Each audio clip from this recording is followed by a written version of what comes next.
Hello everyone, welcome to RAO'S Academy for Competitive Examination. I am Rajvardhan Bodekar and today we are going to discuss about biotechnology, one of the most important technologies that UPSC is fond of, and often UPSC asks questions on biotechnology. Almost every year UPSC asks some question on biotechnology, be it prelims examination or mains examination, and that's why in this particular chapter we will be discussing about various aspects of biotechnology that will help you understand what exactly happens inside the various conceptual topics of biotechnology. For example, how exactly genetic engineering works, that would be our focus in this particular chapter. And also we'll be discussing about various other topics like stem cells, stem cell therapy. Then we'll be discussing about DNAs, RNAs. We'll be discussing also about applications of biotechnology in various sectors, including health and agriculture. So let us start with biotechnology and what we are going to discuss. In this chapter, we will be discussing, firstly, we'll understand the meaning of biotechnology. Meaning or definition of biotechnology we will discuss. Then we will be discussing about, in order to understand biotechnology, it is very important to know what exactly do we mean by DNA and RNA. So that also we will be discussing here. DNA and RNA, right? Then we will be discussing about protein synthesis. Protein synthesis inside the cells. Proteins are synthesized. So how exactly protein synthesis occur, that we will discuss. And this protein synthesis will allow us to discuss Nobel Prize for 2024. We'll be discussing about Nobel Prize in physiology or medicine. Nobel Prize in Physiology or Medicine 2024. Right, very important topic from the 2025's prelims examination that we will discuss here. Then next topic that we will be discussing about would be, next topic we will discuss is chromosomes. Then we'll also discuss about chromosomal aberrations. Chromosomes,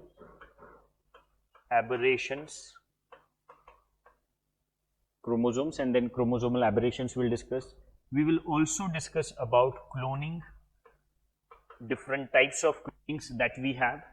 Then we will discuss about, after cloning, we'll also be discussing about the cell division methods like mitosis and meiosis. We will be discussing about, and then towards the end we will discuss about genetic engineering, or before genetic engineering we'll discuss about stem cells therapy, right? And then we'll discuss about genetic engineering.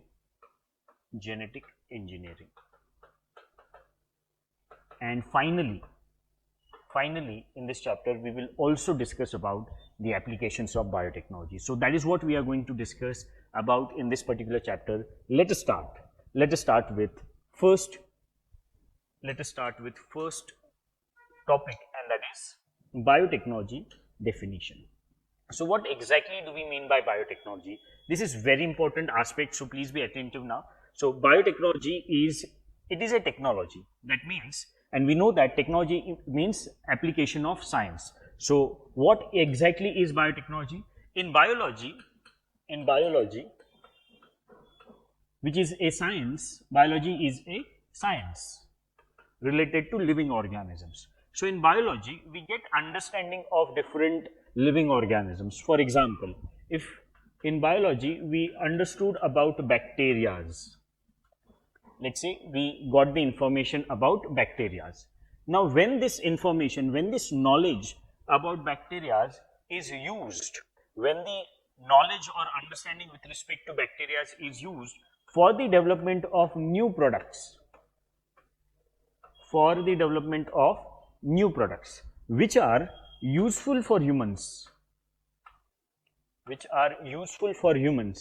then that use of understanding of bacteria or living organisms would be considered as biotechnology, right? What is biotechnology? Biotechnology is an application of knowledge that we build during biology, right? In the biology, we understand various living organisms, and when we use that understanding for the development of new products, it would be called as biotechnology. That would be considered as biotechnology, right? So what is the definition?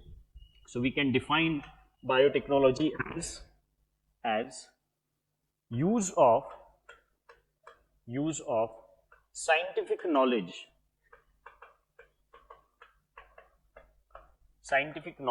about living organisms,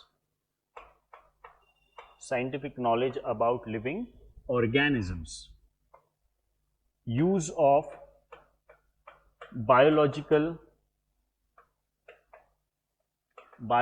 processes, systems, etc. Use of biological processes, systems, etc. for the development of new products,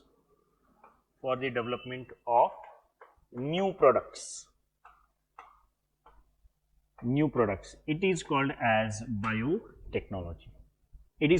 biotechnology.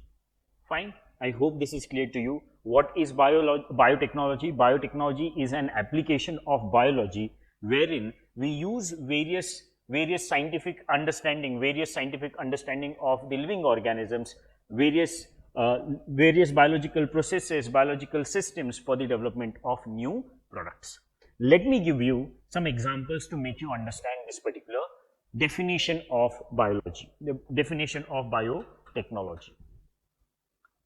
So let me give you some examples. In order to make you understand what exactly do we mean by biotechnology. So example. So firstly we will discuss about some old example, and then the latest example we will discuss. So we know that based on biology, we come to understanding, we come to know that there is a bacteria called as lactobacillus bacteria. Lactobacillus bacteria is there, right? Let's say based on our understanding of biology, we found out that there is a bacteria, and that bacteria is called as lactobacillus bacteria. When this bacteria is added to milk, what do we get? We get a new and useful product, that is curd.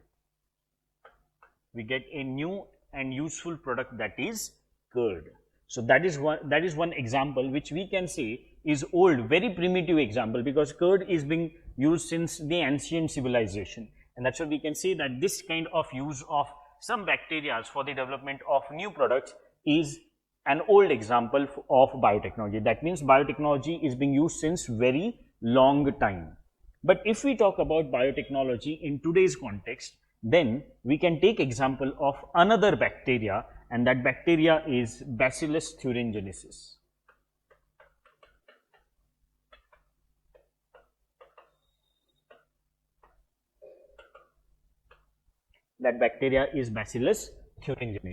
So in Bacillus thuringiensis, there is a gene.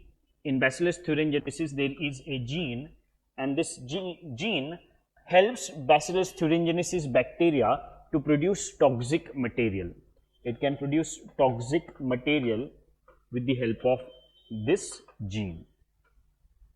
Fine. With the help of this gene, what Bacillus thuringiensis bacteria can do? It can produce toxic material. And as a result of this toxic material, any insect which is trying to attack this Bacillus thuringiensis bacteria, any insect which tries to attack this Bacillus thuringiensis bacteria would be killed, because Bacillus thuringiensis bacteria can produce toxic material. Fine. So that is what is Bacillus thuringiensis bacteria, which is abbreviated as BT. Now this kind of understanding we get from biology. This kind of understanding we get from biology, which is a science. Now when we use this understanding for the development of new product, it would be called as biotechnology. So let us try to understand how exactly we can use this Bacillus thuringiensis bacteria. Now let us consider that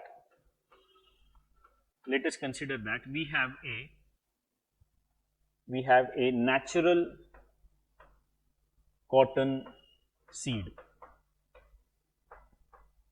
Let us consider that this is a natural cotton seed, and this cotton seed consists of a gene, right? So this is genetic material of this natural cotton seed. Now what we can do with the help of the most advanced form of biotechnology called as genetic engineering, with the help of most advanced form of biotechnology called as genetic engineering, we can cut this particular gene. We can make some space on this particular gene, and on this particular space, what we can do, we can introduce this particular gene. This gene can be introduced like this. This is called as genetic engineering, wherein of some other organism is introduced in some another organism. Gene of one organism is introduced in some another organism, that is called as genetic engineering. We will discuss how exactly genetic engineering happens towards the end of our chapter. After discussion of different topics, we will be discussing about genetic engineering in detail. But right now you can understand that genetic engineering is a method in which gene of one organism can be introduced in gene of other organism, right? So that is what is done in this case. This natural cotton seed is now or it consists of now a gene that is coming up from Bacillus thuringiensis. Fine. Now if this natural cotton seed now consists of a gene from this particular bacteria, can it be called as natural anymore? No, it cannot be called as natural, right? It cannot be called as natural. It now is termed as, this cotton seed now is termed as BT cotton seed. It is now termed as BT cotton seed, right? I hope this point is clear to you. So what is happening in this particular example? We got the understanding that there is a bacteria called as Bacillus thuringiensis, and that understanding we get from biology. This bacteria is there in soil. This bacteria consists of a gene that allows it to produce a toxic material. That gene we can extract. And we can put it inside the genetic material of a cotton seed. Natural cotton seed's genetic material can be modified with the help of a gene extracted from Bacillus thuringiensis bacteria. Now this cotton seed, as it consists of a foreign genetic material, can it be considered as natural? No, it cannot be considered as natural. It is called as BT cotton seed. Clear? Now what happens? Now this BT cotton seed, when is sowed by the farmers, when farmers plant this particular cotton seed, they will be getting a cotton crop. And this cotton crop is pest resistant. This cotton crop is pest resistant. This is what can be done with the help of biotechnology, right? Now this pest resistant cotton crop is not naturally available. It is a new product, and as it is a pest resistant natural crop, as it is a pest resistant cotton crop, it would be able to resist the attack of pest, especially pest like pink bollworm. Pink bollworm is a pest that attacks cotton crop. we will be able to protect cotton crop from the attack of pink bollworm pest by using BT cotton seeds. That is what is the application of biotechnology. Fine, I hope this definition of biotechnology is clear to you now. I repeat, in a nutshell, what is biotechnology? Biotechnology is use of various living organisms or biological processes or biological systems in order to produce new products which are useful for human beings. That is called as biotechnology. Right? You can understand this development of Bacillus thuringiensis based on this kind of diagram. So let us consider that. This is a genetic material of Bacillus thuringiensis.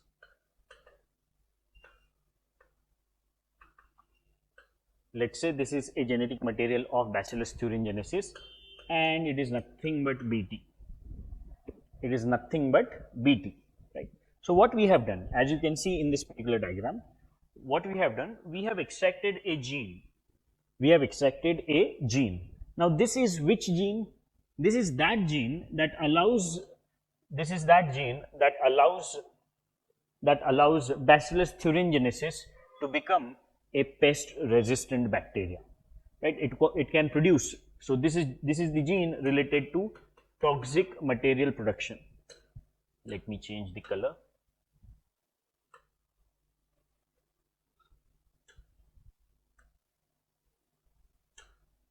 So this gene is related to production of toxic material. Toxic material gene. Fine. So what we have done, we have extracted that gene, and this extracted gene now is being placed. You can see this. Now don't I could not find a diagram where seed is being used. So you can consider that this is a seed. Let's say this is a cotton seed. Just consider that this is a cotton seed. So what we can do, this extracted gene can be put inside the cotton seed. Right? Just consider that instead of this crop, there is a cotton seed. So let me write it, cotton seed. So inside this cotton crop, that extracted gene can be placed so that this natural cotton crop can be converted into BT cotton. This natural cotton crop can be converted into BT cotton. Fine. So that is what is biotechnology. I hope this is clear to you. Next now. Next is,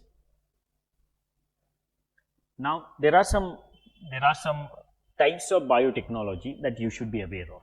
Now these types of biotechnology, these different types of biotechnology are based on their application. So types of biotechnology based on application.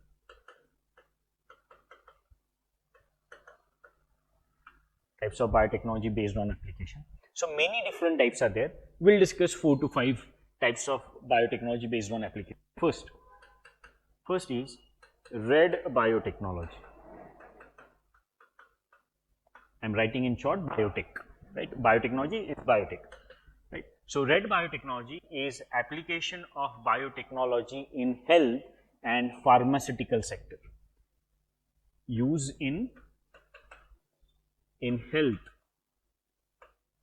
and pharmaceutical sector. That is what is called as red biotechnology. When we use biotechnology in health sector or in pharmaceutical sector, it would be called as red biotechnology. What are the examples? For example, vaccines. Production of vaccines, development of vaccines is an example of red biotechnology. First. Second is green biotechnology. Green biotechnology. As name suggests, what is green biotechnology? It is used in agricultural sector.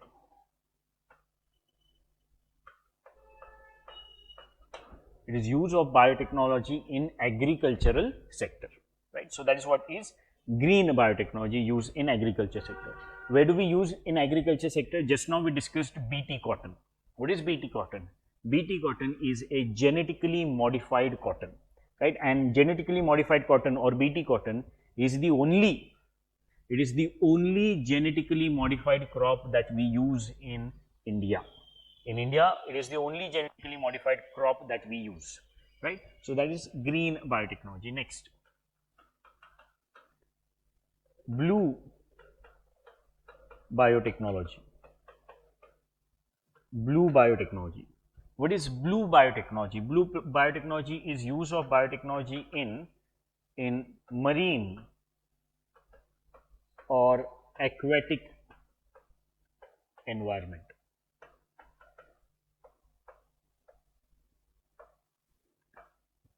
In marine or aquatic environment. That means what? When we use, let's say, biotechnology to enhance the growth of some seaweeds, which we can use for the production of biofuels, it would be considered as blue biotechnology, right? What we are doing in blue biotechnology, we are carrying out, let's say, intervention in the aquatic ecosystem or aquatic environment, as a result of which what we can do, we can enhance the growth of some seaweeds. Those seaweeds can be used for the production of biofuels. That is what is biotechnology. Third. Fourth is grey.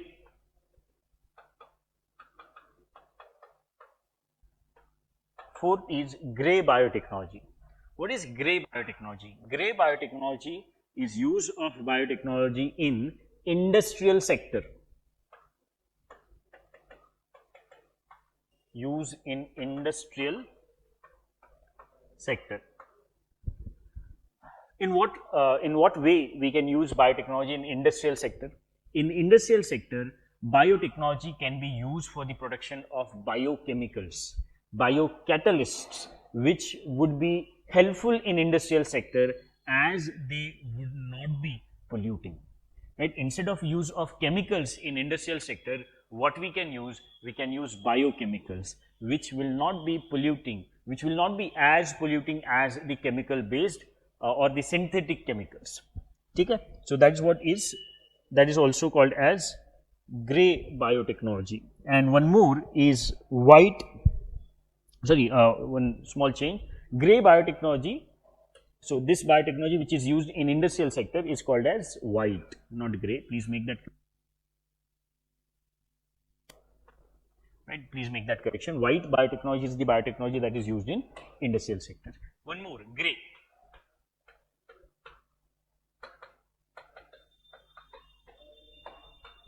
Grey biotechnology is that biotechnology that is used for pollution control or environment conservation. Used in environment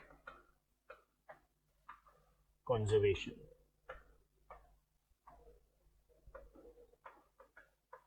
Used in environment conservation. Fine. So that is what are different types of biotechnologies. Right. Many others are there, but these are some of the important ones. Fine. So these types of biotechnologies are based on their application. I hope this is clear to you. So that is what is introduction of biotechnology. Now, for the understanding of this chapter of biotechnology, you should have some good understanding of DNA and RNA. So that understanding we will be developing now. So let us discuss about DNA and RNA. That is deoxyribose sugar, deoxyribose nucleic acid, that is DNA, and ribonucleic acid, that is RNA. So this is DNA. This is DNA and this is RNA. Fine. DNA is deoxyribonucleic acid, RNA is ribonucleic acid. So let us discuss about these two important concepts in biotechnology which would help you understand the next topics. So firstly, we will discuss about DNA.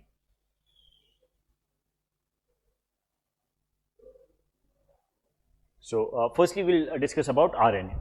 So, let us understand what exactly are RNA and DNA. So, inside the cell, the most important part is nucleus. Most important part is nucleus, right? Nucleus is the central processing unit of the cell. Inside the cell, the most important part is nucleus. Now, this nucleus has basic nature. It has basic nature. This basic nature of nucleus is the result of nitrogen bases. It is the result of nitrogen bases, right? Nucleus has basic nature, and this basic nature of the nucleus is the result of nitrogen bases. Now, there are 5 important nitrogen bases that you will have to remember. You will have to remember these nitrogenous bases. So, which are those 5 different nitrogenous bases? Let us discuss. First is adenine.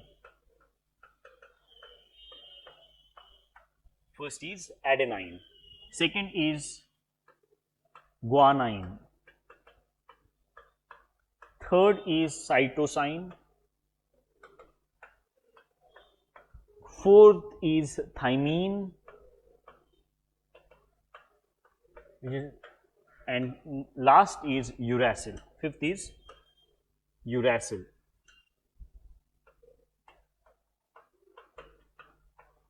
Fine. So, 5 nitrogenous bases are there. They are adenine, guanine, cytosine, thymine and uracil. They are written as A, G, C, T and U. You will have to remember these nitrogenous bases. We will need it for our further discussion. So, the nitrogenous bases make nucleus big. Fine. Now, inside the nucleus, these nitrogenous bases are not alone. They are associated with sugar molecule.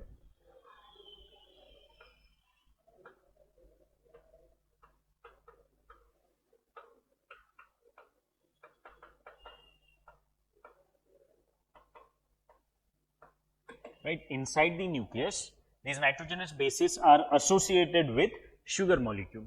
This association of sugar molecule and nitrogenous bases is called as nucleoside. It is called as nucleoside, right? Fine. But nucleosides are also not alone. They are also associated with phosphate group. So, nucleoside is also associated with phosphate group. So, nucleoside plus phosphate.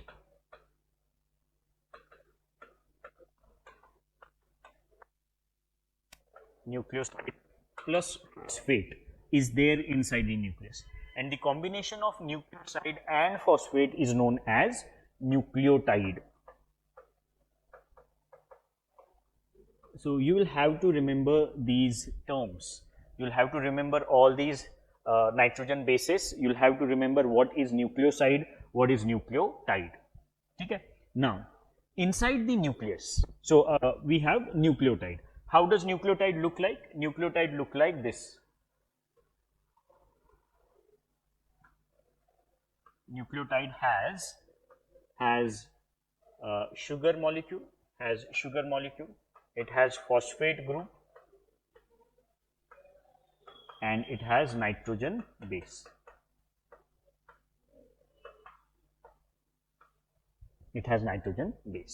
Right? So, that is how nucleotide looks like. It appears like this. Fine. Now, inside the nucleus, do we have only single nucleotide? No.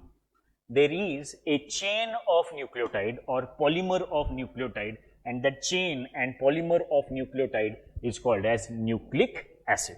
Right. So, inside the nucleus, what we have chain or polymer of nucleotides. This chain of nucleotides or polymer of nucleotides is known as nucleic acid. It is known as nucleic acid. Fine. So I hope this is clear to you. The nucleus consists of basic nature. That basic nature is the result of nitrogen bases. Nitrogen bases inside the nucleus are associated with sugar. This association of nitrogen base and sugar is known as nucleoside. Then in nucleus, nucleoside and phosphate group are associated with each other. This nucleoside and phosphate group together are known as nucleotide. Inside the nucleus, nucleotides are present in the form of polymer. This polymer of nucleotides is known as nucleic acid. This polymer of nucleotides is known as nucleic acid. Fine. So that is what is present inside the nucleus. Fine. So remember this, nucleic acid is nothing but a chain or polymer of nucleotides. Now let us discuss what exactly do we mean by RNA and DNA. Firstly, RNA. What is the full form? Ribonucleic acid. Ribose nucleic acid is RNA. So exactly how RNA appears, let us try to understand. So RNA is a nucleic acid. Yes or no? RNA is a nucleic acid. You can see the full form. You can see the full form of RNA. The full form of RNA is ribonucleic acid. So it is a nucleic acid. And we have just now discussed that nucleic acid is nothing but a chain of nucleotides, right? So how RNA would look like? RNA would look like this.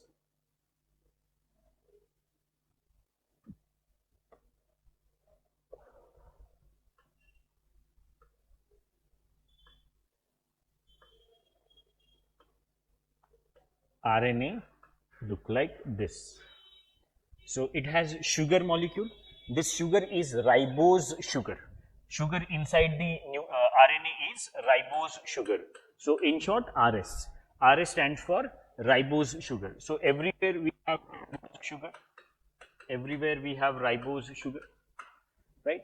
Also we have phosphate group, PG short. Phosphate group stands for PG. PG is nothing but phosphate group, right? So that is also present inside the RNA.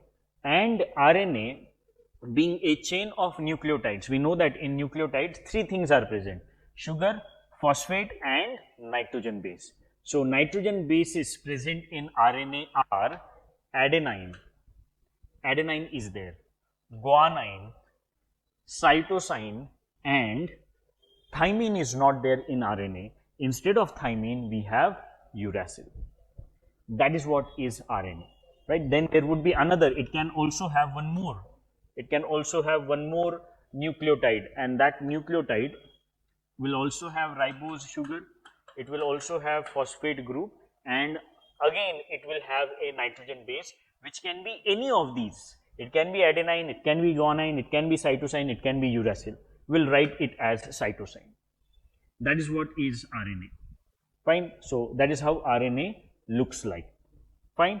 Now RNA, next point, RNA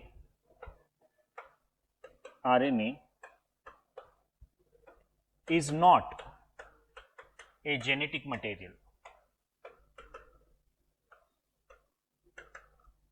for humans. RNA is not a genetic material for humans, right? It is not a genetic material for humans, and for most of the organisms RNA is not genetic material, but RNA is a genetic material for viruses. For some viruses, RNA is a genetic material,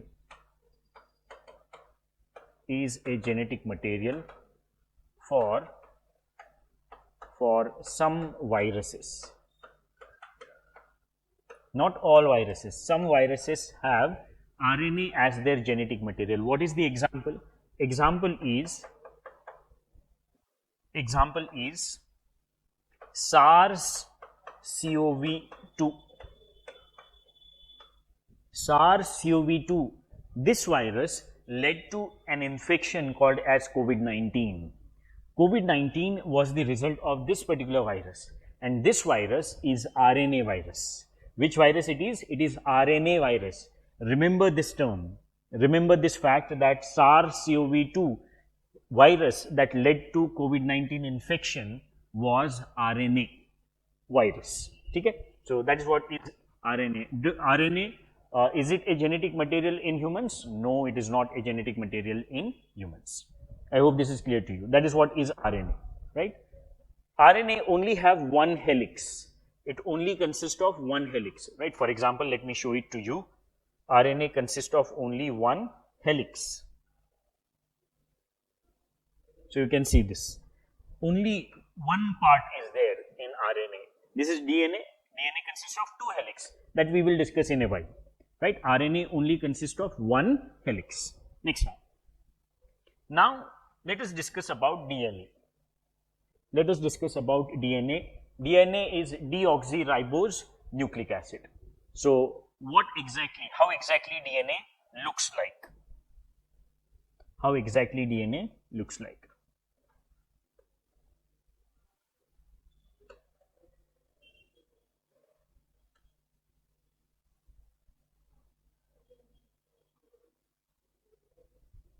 Okay. DNA has a double helix structure, and that's why we'll have to draw another helix.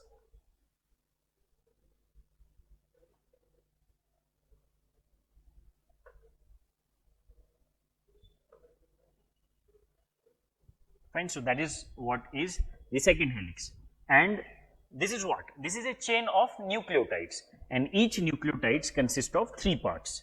Each nucleotide consists of three parts. Each nucleotide consists of three parts.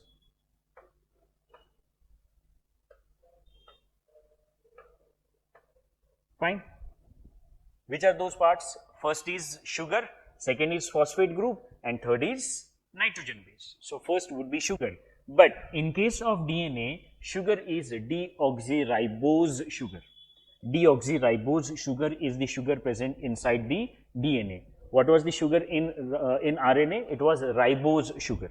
Here it is deoxyribose sugar. So I am writing DRS as deoxyribose sugar. DRS. Everywhere we have this sugar.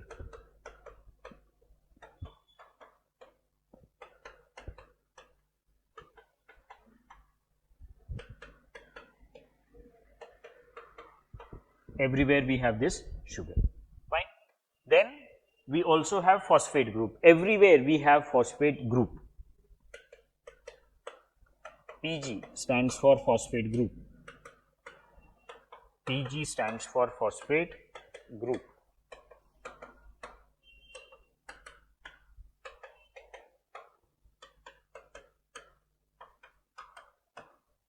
Fine. Now, in this particular third column, what we have? We have nitrogen base. So what are the nitrogenous bases that are present in DNA? DNA consists of adenine, guanine, cytosine, and thymine. Uracil is not there in DNA. Thymine is there, and again it would repeat. So we'll take it as guanine. Okay? So that is what are the nitrogenous bases present. Now this point is very important. On the one helix, this is one helix. On the one helix, there is a certain nitrogen base, and this nitrogen base would have its complementary nitrogen base on the other helix. And what is the complementary nitrogenous basis for different nitrogen bases? For adenine, complementary nitrogen base is thymine, and for thymine, complementary nitrogen base is adenine. For guanine, complementary nitrogenous base is cytosine, and for cytosine, complementary nitrogenous base is guanine. So this kind of complementary nitrogen base would be present on the opposite helix, right? Now on one helix we have A, so what will be present on B? T. Fine. A or adenine complementary nitrogenous base is thymine. Now, for guanine, what is the complementary nitrogenous base? It is cytosine. For cytosine, what is the complementary nitrogenous base? It is guanine. For thymine, it is adenine, and for guanine, again, it is cytosine. That kind of complementary nitrogenous base is seen on the opposite helix. This is very important point. In DNA, we consist of double helix structure. This is one helix, this is another helix. And on the opposite helix, complementary nitrogenous base would be present. What are the complementary nitrogenous bases? Complementary nitrogenous base of A is T. For T, it is A. For guanine, it is cytosine, and for cytosine, it is again guanine. That is what are the nitrogenous bases present on the opposite helix. Clear? Next. Now, one more point. These helixes or the nitrogen bases on the opposite helix, these nitrogenous bases on the opposite helix are connected with hydrogen bond. Right? They are connected with hydrogen bond. For example, for adenine and thymine, we have double hydrogen bond. For adenine and thymine, we have double hydrogen bond. Same is the case here. Same is the case here. For guanine and cytosine, the bond is hydrogen bond is triple bond, right? So here also triple bond would be there. And for adenine and thymine, it is double bond, double hydrogen bond. For guanine and cytosine, it is triple hydrogen bond. So that is how DNA looks like. I hope this is clear to you. So what are the differences between DNA and RNA? First difference is that DNA consists of double helix, RNA only consists of one single helix. Second difference is that in DNA, the nitrogen base is present in the form of thymine, but in RNA, instead of thymine, we have uracil. Third difference is that DNA is a genetic material in humans. Genetic material.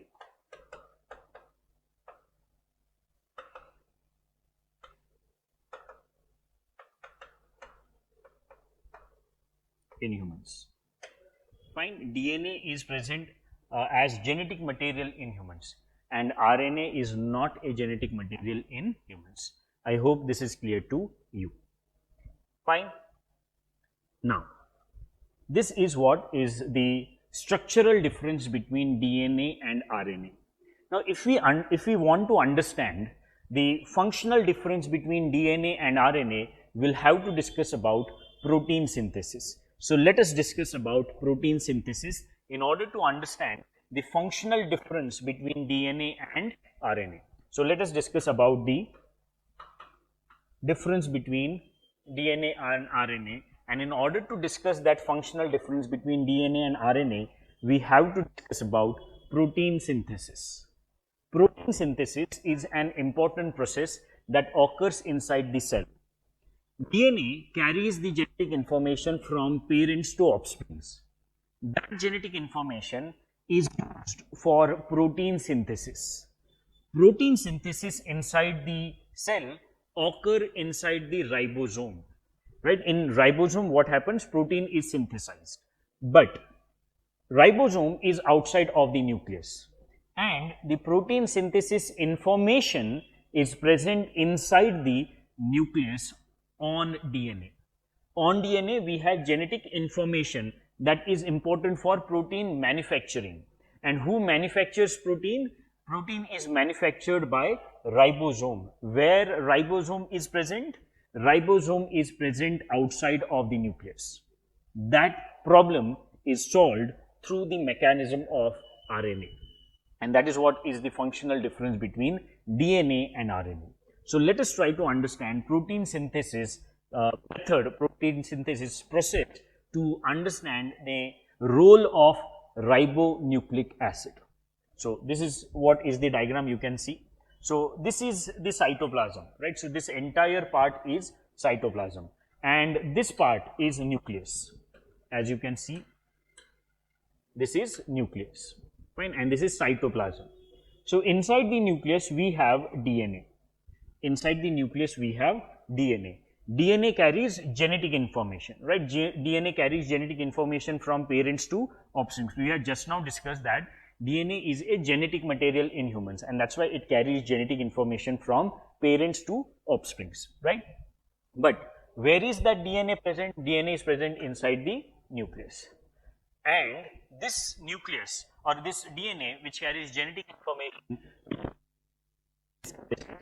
is carried towards the protein synthesis machinery, and protein synthesis machinery, as you can see, is ribosome, right? Protein synthesis machinery is the ribosome, right? So this is what is the ribosome. So in this particular ribosome there would be formation of protein.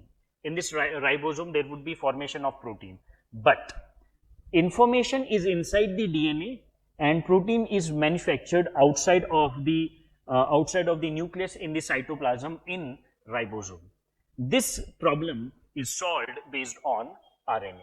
So let us try to understand how exactly protein synthesis occurs. So let me simplify this diagram for you. Let us consider that this is human cell. This is human cell. This human cell consists of nucleus. This human cell consists of nucleus. This nucleus consists of DNA. Let's say this red color is DNA. Fine. And inside the nucleus, DNA is present, and protein manufacturing happens outside the nucleus, and that protein is manufactured by or in ribosomes. This is ribosome where protein manufacturing occurs, right? So are you able to understand the problem? Problem is that protein manufacturing information is present inside the nucleus on DNA, but protein is manufactured outside of the nucleus in ribosome. Now this is the problem. How to carry the information needed for protein synthesis from nucleus to ribosome? This problem is solved by RNA. What RNA does? RNA carries the information from DNA to ribosome. This is done by RNA, and that's why we have to discuss. So what does RNA does? RNA carries protein synthesis information. Protein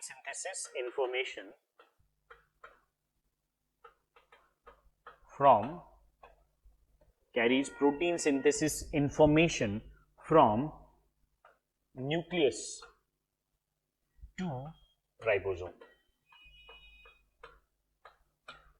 Right? RNA, what it does? It carries protein synthesis information from nucleus to ribosome. I hope this point is clear to you. But this is done through various types of RNA, and that is what we are going to discuss. This kind of information carriage towards ribosome happens through various types of RNA, and that you should be aware of. So let us discuss about types of RNA.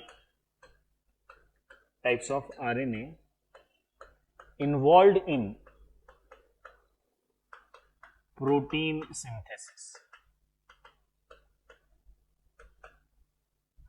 Let us discuss about types of RNA involved in protein synthesis.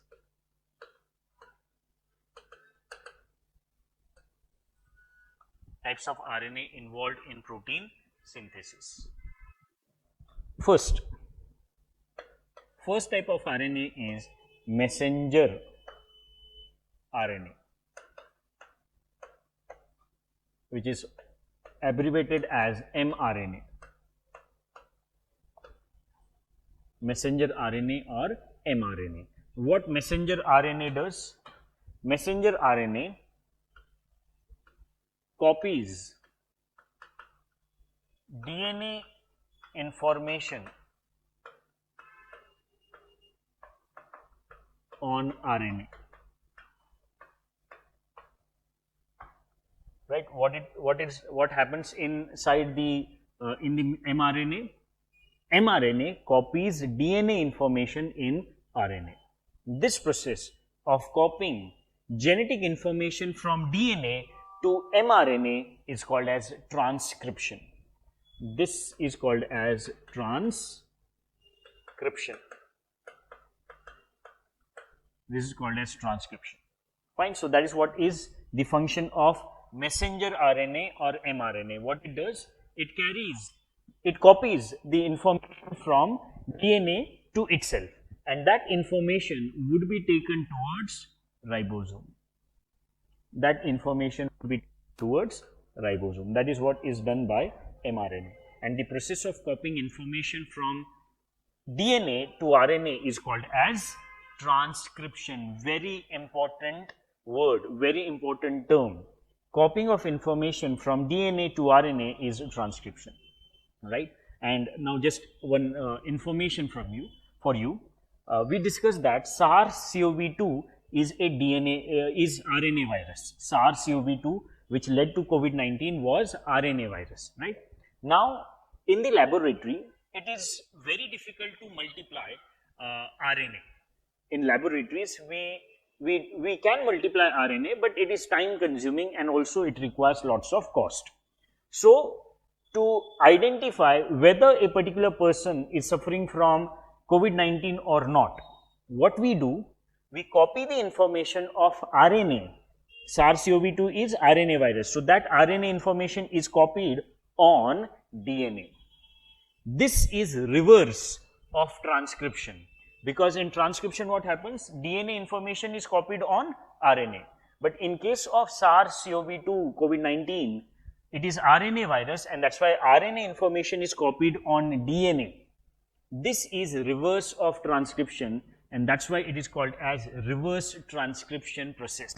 And this reverse transcription was used in one of the diagnosis tests for COVID-19, and that was called as RT-PCR, reverse transcription polymerase chain reaction, right? So that is just one fact that you should be aware of. I hope this is clear to you. I hope this is clear to you. So that is what is first step involved in the protein synthesis, transcription. Now, what has happened? The ribosome or information for protein synthesis has been carried towards ribosome. But ribosome should be made ready, and that is what is done by second type of RNA. Second RNA is ribosomal RNA, abbreviated as rRNA. Abbreviated as rRNA. Right, so what rRNA do? rRNA, ribosomal RNA or rRNA, what it does? It makes ribosome ready.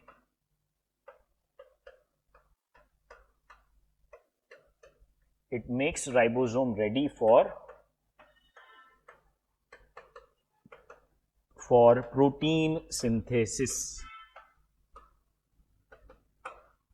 It makes ribosome ready for protein synthesis. That happens with the help of rRNA, right? Now, ribosome is ready.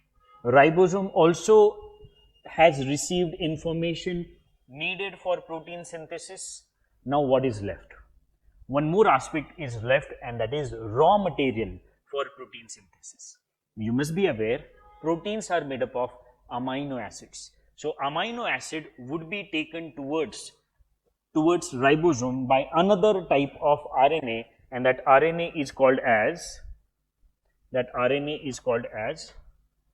transfer RNA.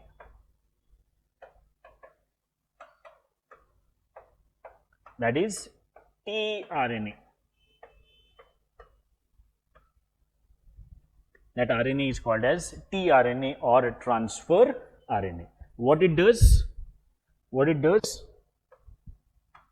It carries amino acids towards It carries amino acids towards ribosome,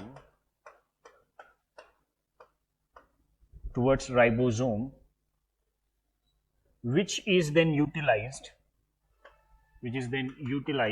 for protein synthesis.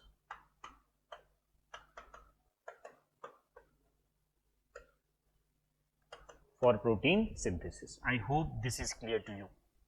How protein is synthesized?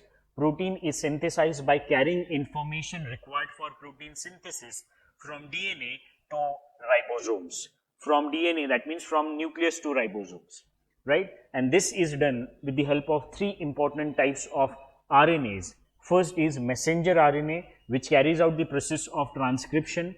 Second, ribosomal RNA, which makes ribosome ready for protein synthesis. And third is transfer RNA, that is tRNA, which makes sure that there is availability of amino acids for protein synthesis. Okay? This process, this final process where protein is actually synthesized is called as translation. It is called as translation.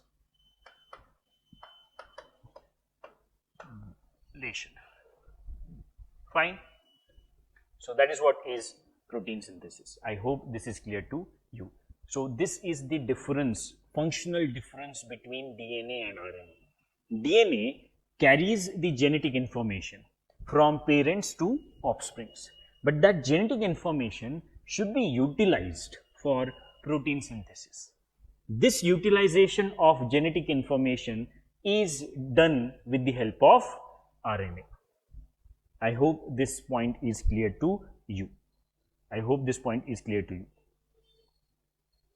Fine. Next now related development is there, and that is Nobel Prize for Physiology or Medicine for 2024. Let us try to understand who has received Nobel Prize for Physiology or Medicine 2024 and for what purpose, right? So it was given to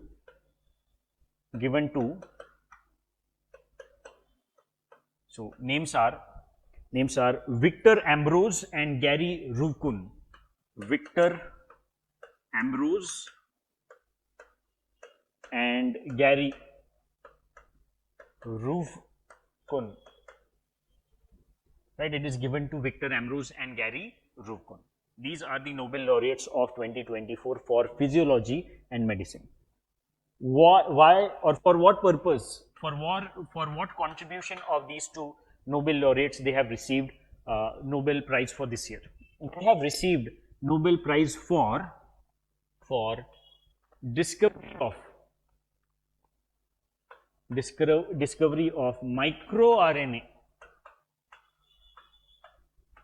They have received it for the discovery of microRNA that regulates gene expression during protein synthesis.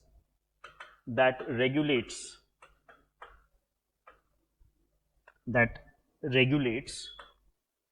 gene expression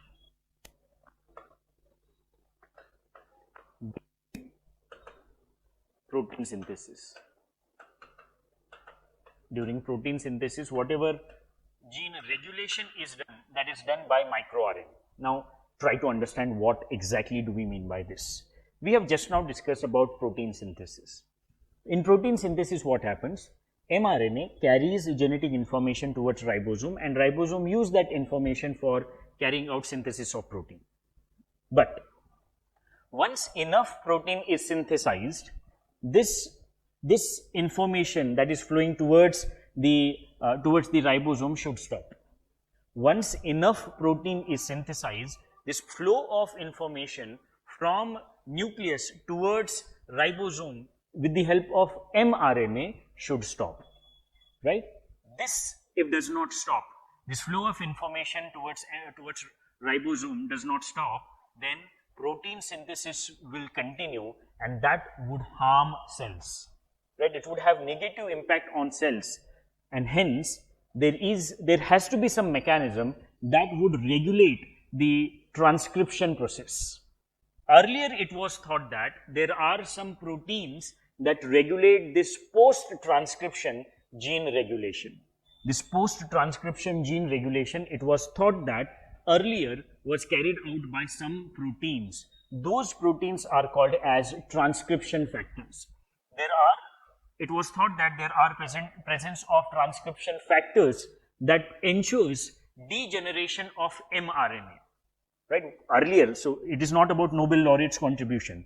Earlier, it was thought that whatever post-transcription gene regulation is carried out, it is carried out by some proteins.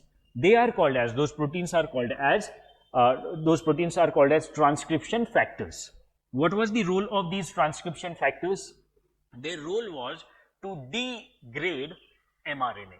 To degrade mRNA so that the mRNA is not able to carry genetic information towards ribosome was the role of these transcription factors. Fine. But Nobel laureates have invented, they have discovered microRNA which actually play an important role in the regulation of protein synthesis. Right? What they have discovered? They have discovered presence of microRNAs. So let us try to understand what exactly are microRNAs.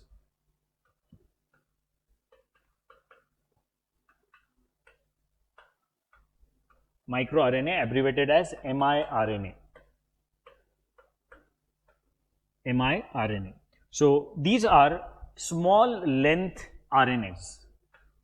Small length RNA. Right? Why they are small length RNA? Because these RNAs only consist of 22 bases. They only consist of 22 bases. Right? Normal mRNAs in messenger RNA. See, you have to differentiate between messenger RNA and microRNA. Messenger RNA is mRNA. MicroRNA that we are discussing here is miRNA. Please make that difference, otherwise you might get confused. So messenger RNA, what messenger RNA does? Messenger RNA carry information from a nucleus towards ribosome. What is the role of microRNA? MicroRNA regulates the flow of mRNA. Okay. So what are they? They are small length RNA which consist of 22 bases. On the other hand, mRNAs, messenger RNAs, they have thousands of bases. In messenger RNA, we have thousands of bases. But how many bases are there in microRNA? Only 22. Only 22. Right? Next point. They are complementary to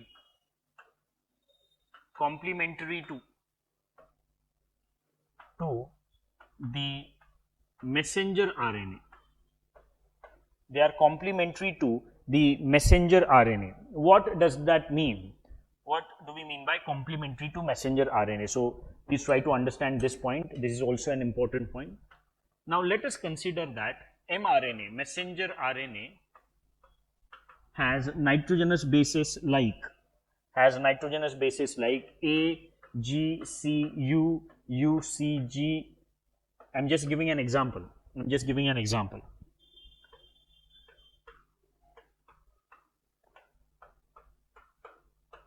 Right, so let us consider that mRNA has these nitrogenous bases. Such thousands nitrogen bases are there in mRNA, and we won't be able to take obviously 1000.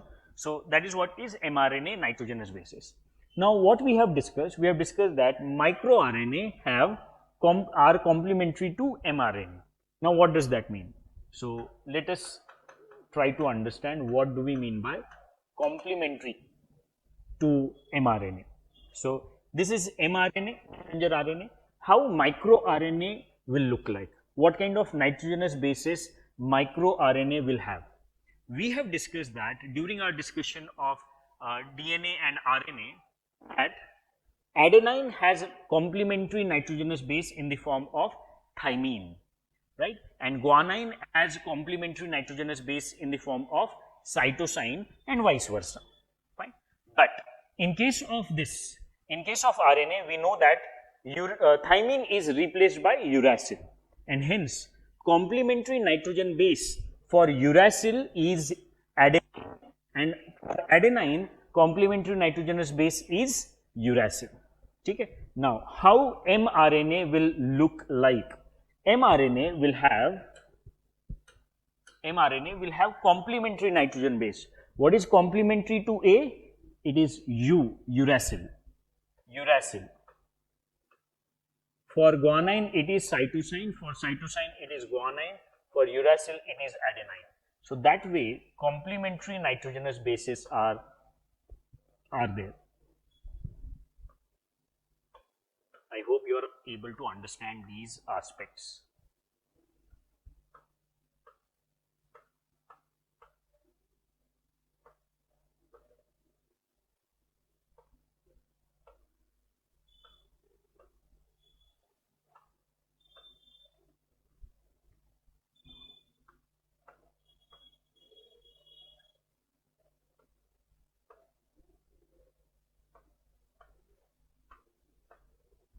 Fine. So that is how miRNA or microRNA will look like, and that's why we are saying that microRNAs are complementary to mRNA.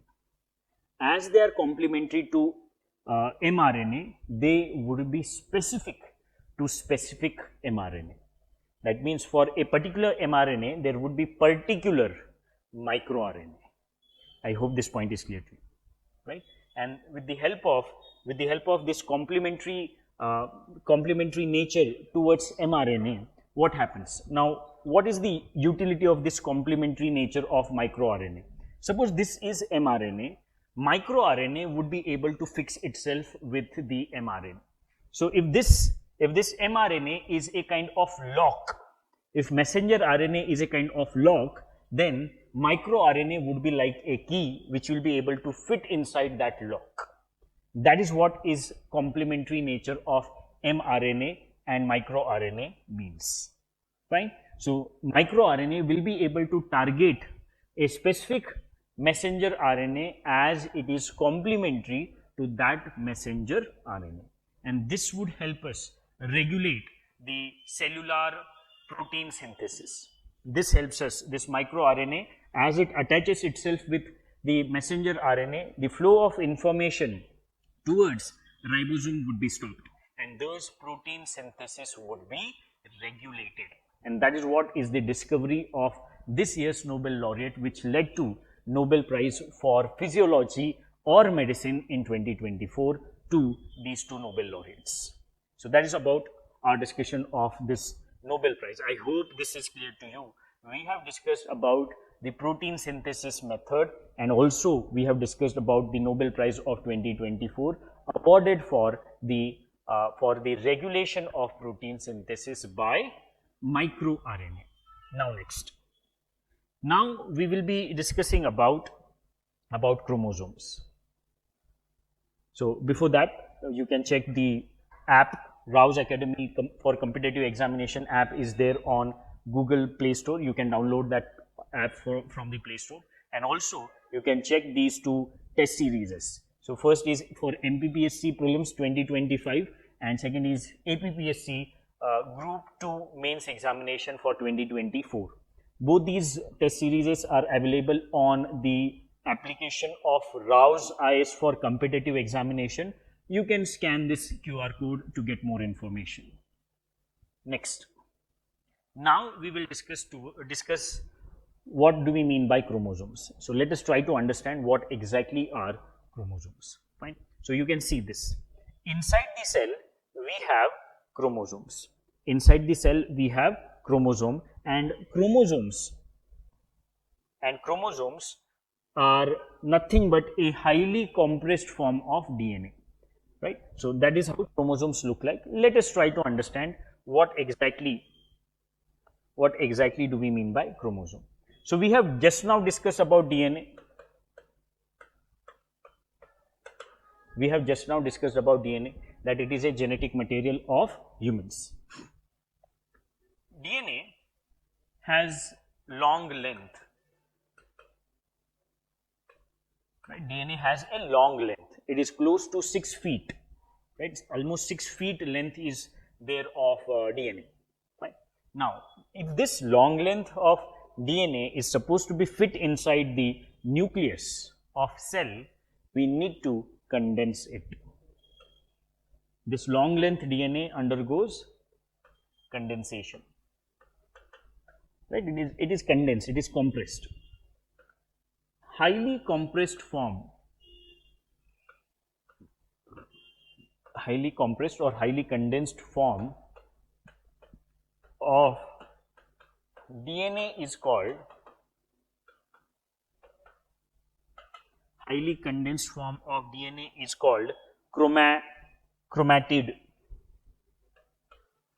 Highly condensed form of DNA is called as chromatid. Chromatid. Fine. Two chromatids together form chromosome. Two chromatids together form chromosome. Two chromatids together form chromosome. Fine. So how exactly chromosome look like? So this is one chromatid. This is one chromatid, and this is another chromatid. So this is how chromosome appears. Fine. So inside the cell, inside the nucleus, we have chromosomes, right? If you want to compare chromosomes, DNA and gene, we can take an example of a paragraph, right? So let us take an example of paragraph. That paragraph can be comparable with chromosome, right? You can compare a particular paragraph with chromosome. Now that paragraph consists of various sentences, right? That paragraph consists of sentences. Those sentences are nothing but DNA. Inside that paragraph, we have sentence. That sentences, those sentences are DNA. And that sentence, each sentence would be having a meaningful word, meaningful term. That meaningful term is called as gene. Fine. So you can compare chromosomes with paragraph, DNA with sentences, and gene with terms or words. One single word. That is what is gene. I hope this point is clear to you. So that is chromosome. Now, how many chromosomes do we have in human body?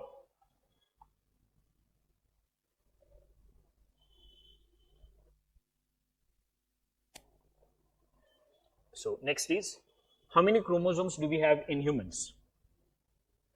In humans, we have 46 chromosomes. In humans, we have 46 chromosomes. These 46 chromosomes are arranged in 23 pairs. These 46 chromosomes are arranged in 23 pairs. Fine. These 23 pairs, out of these 23 pairs,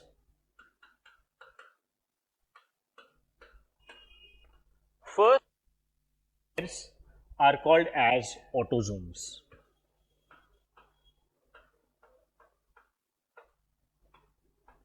They are called as autosomes. And what are autosomes? Autosomes are non-sex chromosomes. They are non-sex chromosomes. That means they do not determine any sexual characteristics. It would be common to both male and female, present in both male and as well as female. That is what is the autosomes. Okay, you should remember this term, autosomes. Now, 23rd pair, one single last 23rd pair, it is called as allosomes. It is called as allosomes, and these allosomes are different in male and female. So, how allosome look like in, or what are the allosomes in male and female? So in female, allosomes are in the form of X and X.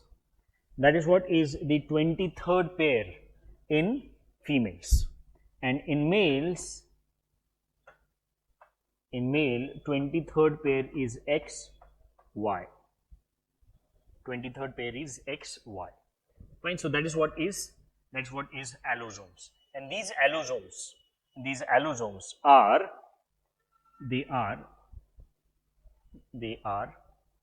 sex chromosomes. Allosomes are sex chromosomes. That means they determine the sexual characteristics of a person. Whether a person is male or female, that is determined by 23rd pair called as allosomes. Okay? Now,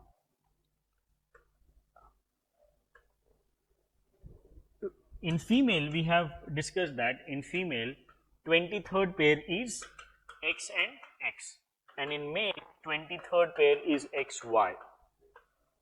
Okay? So we can safely say that Y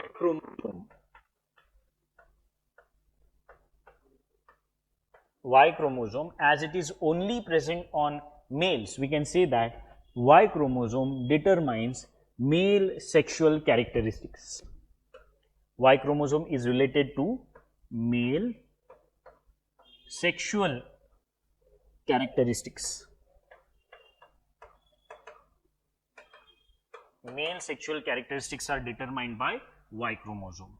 And can we say it for X chromosome, that X chromosome only determines female sexual characteristics? No. Why no? Because X chromosome is also present on male, and that's why X chromosomes are related to two important things. What are those two important things? First, X chromosome does determine female sex characteristics. It does determine female sexual characteristics, but it is not the chromosome that only determines female sex characteristics, right? Y chromosome only determines male sex characteristics, but X chromosome does not only determines female sex characteristics. It determines something else, and that is non-sex characteristics. It also determines non-sex characteristics. Fine, and that's why as X chromosome also determines non-sex characteristics, it is also present on males. Why it is there on males? Because X chromosome is not only related to female sexual characteristics, but also related to some non-sex characteristics. Which are those non-sex characteristics that are determined by X chromosome? Those non-sex characteristics are brain development. It determines brain development. It determines color vision, and it also determines blood clotting.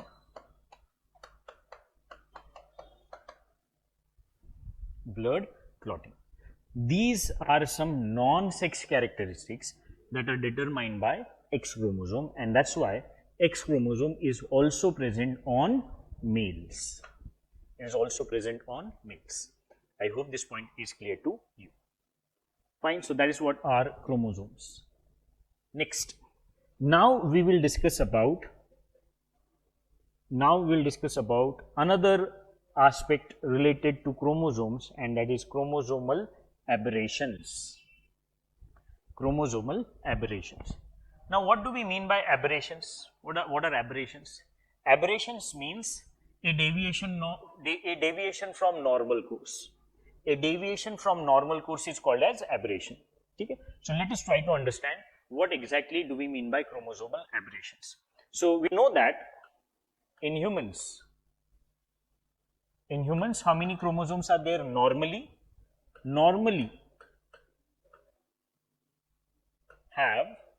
Humans normally have 46 chromosomes. Humans normally have 46 chromosomes, but sometimes due to some abnormalities, sometimes what may happen, instead of 46 chromosomes,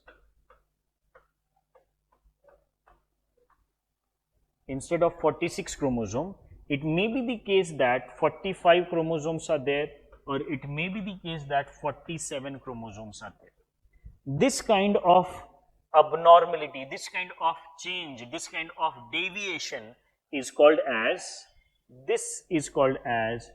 chromosomal aberration.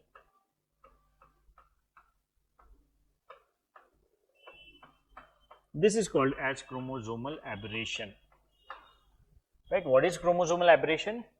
Instead of 46 chromosomes, which is normal, instead of 46 chromosomes, sometimes 45 chromosomes may be there, sometimes 47 chromosomes may be there, and that kind of aberration, that kind of deviation from normal course is called as chromosomal aberration. Fine. There are some examples of chromosomal aberration that we will be discussing, but what happens because of chromosomal aberration? It leads to various kinds of genetic problems. Various kinds of genetic problems are the result of chromosomal aberrations. Let us discuss some examples of chromosomal aberrations and the genetic issues associated with those aberrations. First is Turner's syndrome. So we will be discussing about various chromosomal aberrations now. First is Turner's syndrome.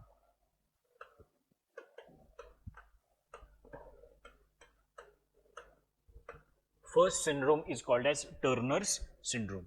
So instead of 46 chromosomes, here we have 45 chromosomes. How many chromosomes are there in Turner's syndrome? 45.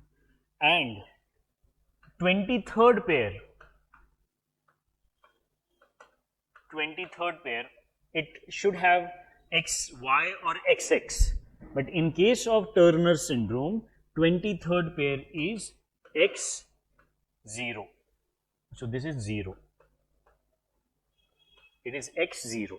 And that's why only one chromosome is there at 23rd pair's location, and that's why it is called as, that's why it has only 45 chromosomes. Right? It is also called as monosomy. As 23rd pair only consists of one chromosome, it is called as monosomy of 23rd pair. It is called as monosomy of 23rd pair. I hope this is clear to you, right? So if Turner's syndrome is there, the gender would always be female. This is always associated with female. Why? Because at 23rd pair, which chromosome is there? X chromosome. And X chromosome is related to female sexual characteristics. We have already discussed this point, right? So what are the other aspects of Turner syndrome? If a particular female suffer from Turner syndrome, that female will have infertility, right? So what are the features or characteristics? Female infertility would be seen, right? Female infertility would be seen. Similarly, that female will have short stature, right? Height would be lesser, and also that female may have mental retardedness. Mental retardedness may be seen in a female suffering from Turner's syndrome. Fine. Turner syndrome, if there is a statement that Turner syndrome is seen only in females, will that statement be correct? Yes. Even if only is used, that statement would be correct. Right? So that is what is Turner. Next, second, super male syndrome. Super male syndrome, which is also called as Jacob's syndrome. It is also called as Jacob's syndrome. Also called as Jacob's syndrome. So here, how many chromosomes are there? 47 chromosomes. And at 23rd pair, at 23rd pair, it should be XX or XY. Instead of that, it has XYY. XYY. So that is what is the 23rd pair in the person suffering from super male syndrome or Jacob syndrome, right? What would be the gender of this person? It would be male always. Why? Because Y chromosome is there.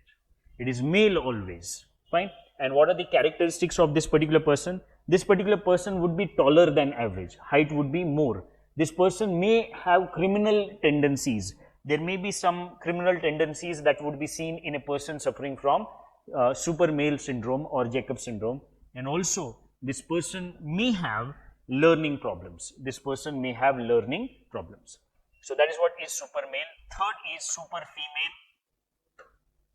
Super female syndrome. Super female syndrome. So here again it is 47 chromosomes would be there. Here also we have 47 chromosomes. And 23rd pair, it should be XX or XY. But in this case, in case of super female syndrome, 23rd pair has one extra chromosome, and that's why it would have X, X and one more X chromosome. So this is why it is called as trisomy of 23rd pair. This is also trisomy of 23rd pair. This is also trisomy of 23rd pair. What would be the gender of super female syndrome person? Female always. It would be female always. This female will be taller than average, right? Female suffering from super female syndrome would be taller than average. It would have normal fertility. Fertility in case of super female would be normal, and rarely learning difficulty would be seen. That is what is super female syndrome. Next is fourth one. Fourth chromosomal aberration is Klinefelter's syndrome.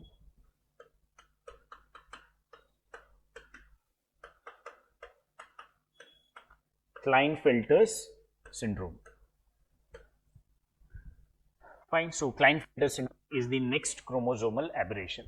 So here also we have 47 chromosomes. Here also how many chromosomes? 47 chromosomes are there, and the 23rd pair is XXY. 23rd pair is XXY. Fine. In case of super male, it is XYY. In case of super female, it is XXX. In case of Klinefelter syndrome, it is XXY. Can you please tell me the gender of this person? Can you please tell me the gender of a person suffering from Klinefelter syndrome? It is male always. Why? Because Y is present, and we know that Y chromosome is only related with male sexual characteristics, and that's why this person suffering from Klinefelter syndrome would be male. He would be male, right? But what are the characteristics? This person will have male infertility. Male infertility would be there. Why? Because it may be the case that no sperms are produced, or sperm count would be very less, and that's why male infertility is seen in a person suffering from Klinefelter's syndrome. And this person, this male who is suffering from Klinefelter syndrome, would have feminine characteristics. Feminine characteristics would be seen in this particular person. Fine. So that is what is Klinefelter's syndrome. Last and the most important, Down's syndrome.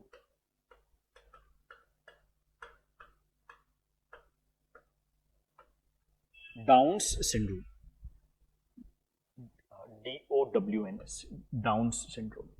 D-O-W-N-S. Fine. What do we mean by Down's syndrome? Now, all the aberrations that we have seen till now, be it let's say Jacob syndrome, Klinefelter syndrome, super female syndrome, or the Turner syndrome, all those aberrations were associated with 23rd pair, right? They were associated with 23rd pair, and that's why all those chromosomal aberrations that we have seen till now are allosomal aberrations. As they are related to 23rd pair, they were called as allosomal aberrations.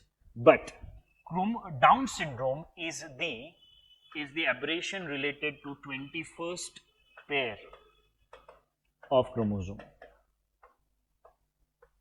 It is related with the 21st pair of chromosome, and that's why this kind of aberration in 21st pair of chromosome is called as autosomal aberration. It is autosomal aberration, right? So what can be the gender of a person suffering from Down syndrome? It can be any. It can be male or female. Okay? So in case of Down syndrome, person can be male or female, right? In this case, 3 chromosomes are present at 21st pair. At 21st pair, how many chromosomes are there? 3. And that's why it is also called as trisomy of 21st pair. Fine. What are the characteristics of people suffering from Down syndrome? Down syndrome people, they appear very similar, right? Their appearance would be very similar. They would be having learning disabilities, learning problem would be there, and this learning problem is called as autism, right? The children or the people suffering from Down syndrome have learning problems, and that is called as autism. They also have delayed development. Their development is delayed development, and these people suffering from Down syndrome, as they appear very similar to each other, Down syndrome is also called as Mongolism, right? So this term should not be used, but it is there. Mongolism is a term used for people suffering from Down syndrome. Why?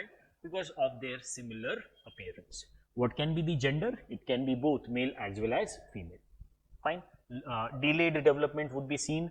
Learning disabilities, that is, would also be seen in people suffering from Down syndrome. So these are some of the important chromosomal aberrations that you should be aware of. Next. Now next topic is mitosis and meiosis. Mitosis and meiosis are the cell division processes that occur in our body. So let us discuss about mitosis and meiosis in detail. So as you can see, in mitosis what happened? One diploid cell undergoes cell division and it produces 2 diploid cells only, right? So you can see this, the number of chromosomes in the parent cell and the number of chromosomes in the daughter cell remains same, and that's why in mitosis is also called as equational cell division, where the number of chromosomes remains same inside the daughter cells as well, right? So 2n means 2 ploids. In human beings we have 46 chromosomes, just now we have discussed this, and those 46 chromosomes are arranged in 23 pairs. So one set of 23 chromosomes is called as ploid, and in human beings we have 2 ploids, and that's why our cells are considered as diploid cells, which consist of 2 set of chromosomes, right? So 2n denotes 2 sets of chromosomes. So 2n is the number of chromosomes in parent cells, and in the daughter cells also we have 2n chromosomes, and that's why we can say that the mitosis is equational cell division, right? So we'll discuss it in detail, and also you can see this is meiosis. Meiosis works at 2 levels. It undergoes cell division 2 times. So in the first cell division, what happens? In meiosis, parent cell consists of 2n chromosomes, and in the daughter cells we only have 1n. So one single n is there, and that's why this particular stage of meiosis is called as reductional cell division, where the number of chromosomes reduces from 2n to n. And then finally, again there would be second phase of meiosis, where there would be equal number of chromosomes in parent cells and daughter cells. Now these cells act as parent cells and they undergo meiosis 2, and in meiosis 2 the number of chromosomes in daughter cells, you can see this 1n and 1n remains same, and that's why the meiosis II is very similar to mitosis process. Fine. So let us discuss these two things in a detailed manner. Firstly, we'll discuss about mitosis. Firstly, we will discuss about mitosis. So what is mitosis? Mitosis is a cell division process or cell division method. Fine. And mitosis occurs in, this point is very important point, mitosis occurs in somatic cells. It occurs in somatic cells. Somatic cells are also called as body cells. It is also called, these somatic cells are also called as body cells. What are somatic cells? Somatic cells are those cells that do not lead to production of gametes. From somatic cells, there are no formation of gametes. Fine. So that is also an important point. Next point is that from mitosis, growth and development happens. Mitosis do not lead to production of gametes. As it occurs in somatic cells, we can say that it does not produce. It does not produce gametes. There are no gamete formation in mitosis process. It leads to growth and development. It leads to growth and development. Right. So these points are important points for the process of mitosis. Now let us discuss how exactly the process of mitosis occurs. Now we just few important points you should remember. Some terms you should be aware of. So in human beings we have 46 chromosomes, right? This point we have already discussed. And these 46 chromosomes are arranged in 23 pairs. 23 pairs are there. One set of these 23 pairs come from father, one set of 23 pairs come from mother, right? One set of chromosome is called as ploid. What is ploid? Ploid means one set of chromosome. One set of chromosome is called as ploid. Now in human beings, how many set of chromosomes are there? 2 sets are there, and that's why all human cells except gamete cells, all human cells are diploid in nature. Diploid in nature, right? And diploid is denoted by 2n. Ploid is denoted by n, right? Diploid is denoted by 2n. Fine. Now one more term is there, and that is haploid. Haploid term means half the number of ploids. So in human beings, diploid, that means 2 ploids are there. So half of 2 is 1. So that means haploid also denotes, in case of humans, haploid is also denoted by n. Right, so don't get confused between haploid and ploid. What is ploid? Ploid is one set of chromosome. So in human beings, 2 sets of chromosomes are there. One is coming from father, other is coming from mother. So 2 set of chromosomes are there in humans, and 1 set of chromosome out of that would be considered as ploid, right? And as we have 2, it is called as a diploid. Now what is haploid? Haploid means half the number of ploids. How many ploids are there? 2 ploids are there, and half of it means 1, and that's why haploid in case of humans is 1. Suppose in some plants we have 4 ploids, right? So that would be called as tetraploid plants, tetraploid plant cells. Now in case of those tetraploid plant cells, what would be haploid? In case of those plants haploid will be 4 divided by 2, that means 2. Right? In case of that plant, haploid means 2n, right? So please, these two terms might be confusing, so please do not get confused. Ploid means one set of chromosome, and haploid means half the number of ploids. I hope this is clear to you. Now, let us discuss about mitosis process. So, as we have already discussed, mitosis occurs in somatic cells. Somatic cells means body cells, and body cells consist of diploid nature. They are of diploid nature. Now, this body cell undergoes cell division. It undergoes cell division to produce two daughter cells. To produce two daughter cells with same number of chromosomes. With same number of chromosomes. So this process is called as mitosis. Fine. Now you must be wondering how the number of chromosomes remain same in the daughter cells. How the number of chromosomes remain same in daughter cells. So that is because before undergoing cell division, this particular parent cell undergoes replication, right? It undergoes replication, and that's why the number of chromosomes remain same inside the daughter cells. Fine. So that is what is mitosis. Where it occurs? It occurs in somatic cells, that means body cells. Will it lead to formation of gametes? No, it does not lead to formation of gametes. Then why it is important? It is important for growth and development. Right. So that is what is mitosis. Next we will discuss about meiosis. Next is meiosis.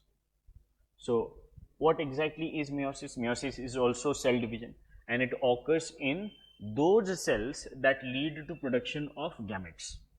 Occurs in cells producing gametes. Those cells that lead to production of gametes, in those cells the process of meiosis occurs. Right? It occurs in cells producing gametes, and those cells that produce gametes are called as germline cells. That is, the process of meiosis occurs in germline cells. Fine. And as a result of this, as a result of meiosis, what happens? It produces gametes.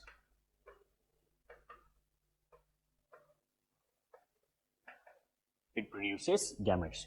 It is not important for growth and development, but it is important for the production of gametes. So let us try to understand how exactly meiosis works.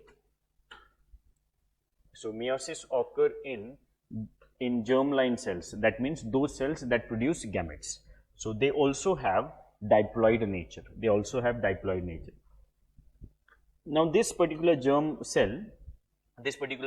cell undergoes a cell division, and that is meiosis 1. This is meiosis 1. So in meiosis what happens? In meiosis 1 what happens? This particular parent cell divides and it undergoes reductional cell division. So meiosis 1 is reductional cell division. It is reductional cell division. Why it is called as reductional cell division? Because the number of chromosomes reduces in daughter cells. As you can see, the number of chromosomes in these daughter cells has reduced from 2n to n, and hence it is called as meiosis 1 is called as reductional cell division. Fine. But this is not the complete meiosis. Now these two daughter cells now further act as parent cells, and they undergo the process of cell division. They undergo the process of cell division where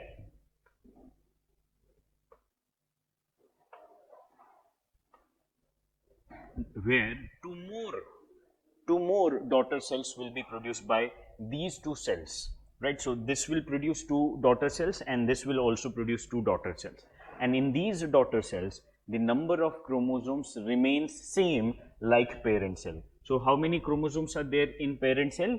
N. That means one ploid is there, and hence in the daughter cells also we have same number of chromosomes. Fine. And that's why this is meiosis 2. This is meiosis 2. Meiosis 2 can be called as equational cell division. Equational cell division. Meiosis II is equational cell division, where the number of chromosomes remain same. Fine. Now these are, as you can see, the daughter cells, the final daughter cells of meiosis have number of chromosomes equal to n.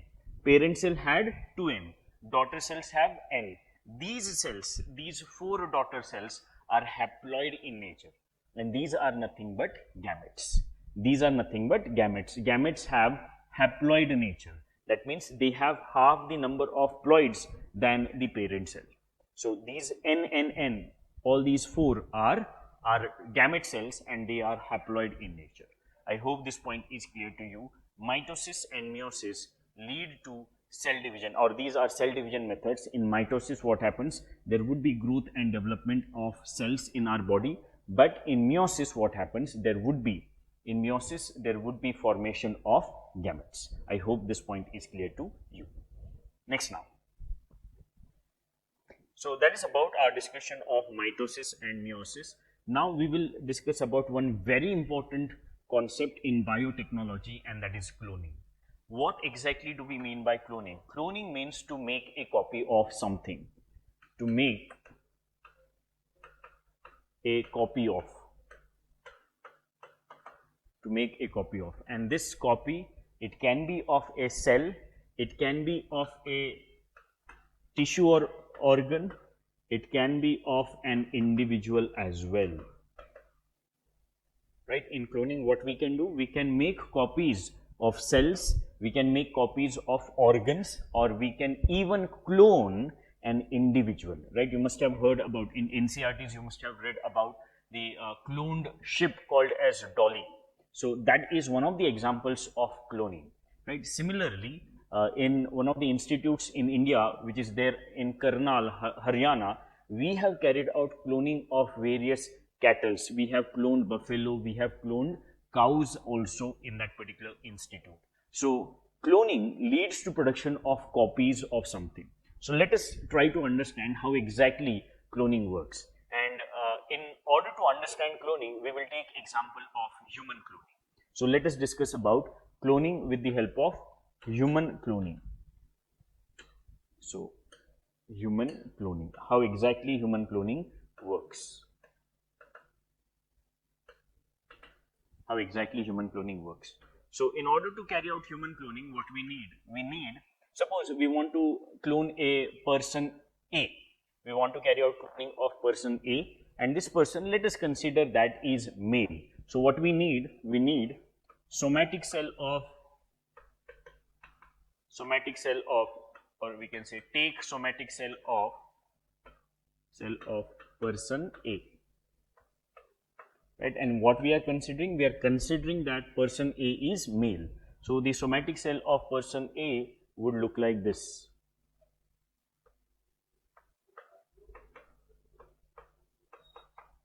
Right? So this is cell, and this is nucleus. So nucleus consists of 46 chromosomes. So we have taken a somatic cell of person A, and we are considering that person A is male. Second step, take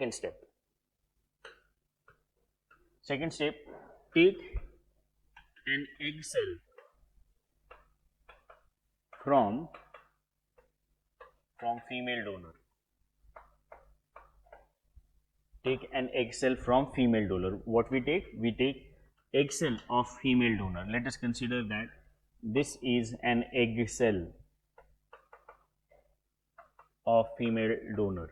Egg cell is a gamete, and gametes will have only 23 chromosomes, not pair, 23 chromosomes, and it is egg cell, and that's why it would be 22x. Fine. So that is what we have done in the second step. In the third step, what we do? Denucleate egg cell. Denucleate egg cell. Matlab, means what we do? We remove the nucleus of egg. Fine. And continue, and transfer and transfer nucleus of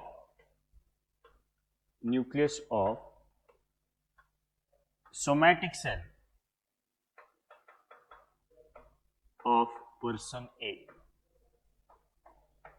and transfer nucleus of somatic cell of person A. That means this nucleus would be transferred to the egg cell from which we have removed nucleus, and hence the egg cell now would look like 22x 22y. That is how it would look like. It would look like this.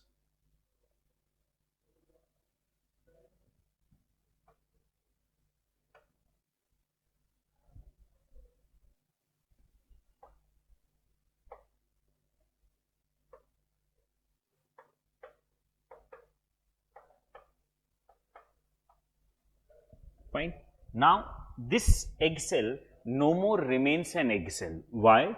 Because this egg cell now consists of 46 chromosomes.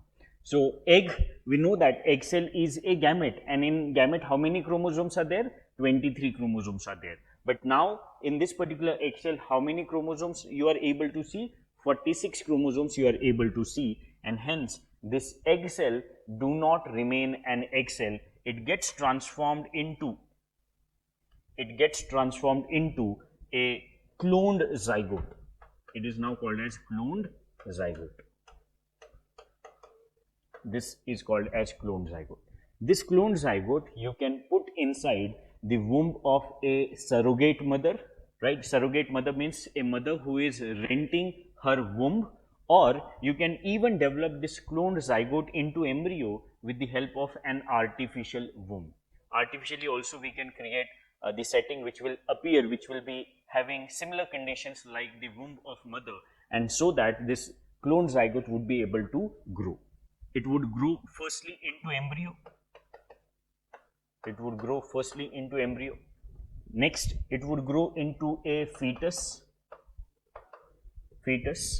Right? Fetus means an unborn baby which is present inside the womb of mother, and then this fetus grows into a neonate. Neonate means a newly born baby. Fine. So that is how we will be able to clone this person A.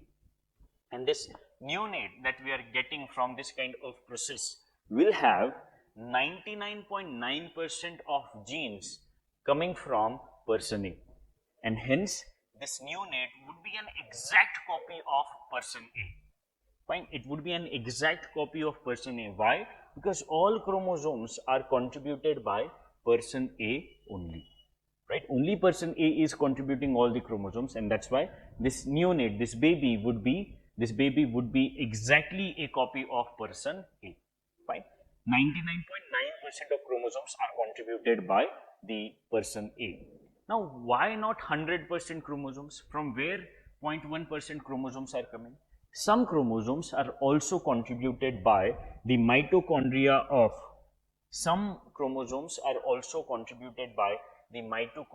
of the egg cell of donor. Egg cell of donor also contributes mitochondria, right? So in short, MITO. It is mitochondria. From this mitochondria, there will be some chromosome that would be contributed to this baby, and that's why this person, this neonate, this baby will have 99.9% chromosomes coming from person A, and 0.1% chromosomes are contributed by female donor. I hope this point is clear to you. That is how cloning is carried out. Now, in this cloning, as we are using the somatic cell of person A, this cloning is called as somatic cell nuclear transfer. It is also known as somatic cell nuclear transfer. Somatic cell nuclear transfer. Fine. So that is what is human cloning, but human cloning is not allowed. As per the United Nations General Assembly Declaration on human cloning is not allowed. Fine. But for therapeutic cloning, we can use cloning, right? For therapeutic purpose, we can use cloning, and that kind of cloning is called as therapeutic cloning, where we can grow some organs, right? In case there is a need of organs, then those organs can be grown. So human cloning is not permitted, right? And in some countries only therapeutic cloning is permitted, but in most of the countries even therapeutic cloning is also not allowed. Clear? Animal cloning, on the other hand, is permitted in most of the countries, including India. In India also we carry out animal cloning. Animal cloning is also carried out in a very similar manner. Fine. So that is what is cloning, where we are able to make copies of cells, organs, or individuals itself. Next now. Now we will discuss about one important topic under, so before that you can check this app. It is available on Google Play Store, and it is the app of RAO'S Academy for Competitive Examination, right? You can check this app, and also you can check these two test series. First is UPSC Prelims examination for 2025 test series, and second is APPSC Group 2 mains examination test series for 2024. Fine. So you can go through these two test series. For that you can scan this QR code. Next. Now let us discuss what exactly do we mean by stem cell therapy, right? So before we understand stem cell therapy, it is important to discuss what exactly do we mean by stem cells. So as you can see, stem cells, suppose this is a stem cell. Stem cells are those cells which are undifferentiated.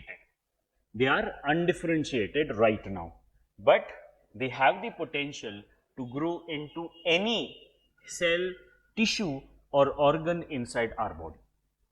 Stem cells can grow into any cell, tissue, or organ inside our body. You can see this, right? We'll discuss what exactly is blastocyst, we'll discuss. So stem cells are able to grow into cardiac cells, they are able to grow into enterocytes, they are able to grow into fat cells, red blood cells, then chondrocytes, epithelial cells, and neurons as well. So these are different cells that can be developed, that can grow from stem cells, and hence stem cells are called as master cells. They are called as master cells, or they are called as building block of our body.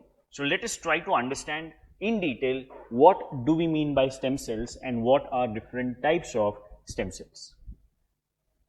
So firstly we'll discuss about stem cells. What exactly are stem cells?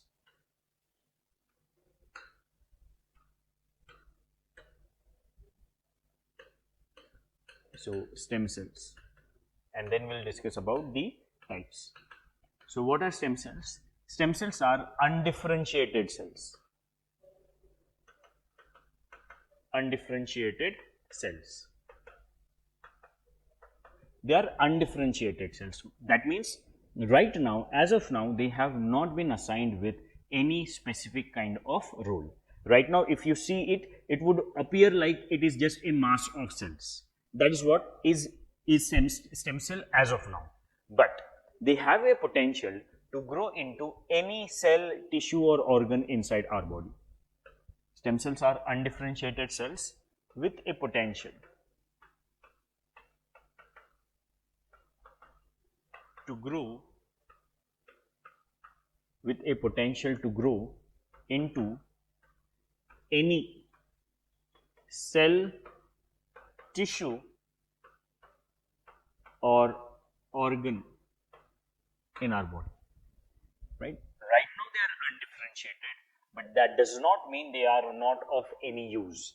In future, they can specialize into any cell, tissue, or organ in our body. They have the potential to grow into any cell, tissue, and organ inside our body, and that's why stem cells are called as master cells or building blocks of our body. Fine. So that is what is stem cells. Now let us discuss what are the different types of stem cells. Primarily there are three types of stem cells. primarily there are three types of stem cells. First type of stem cells are called as totipotent stem cells.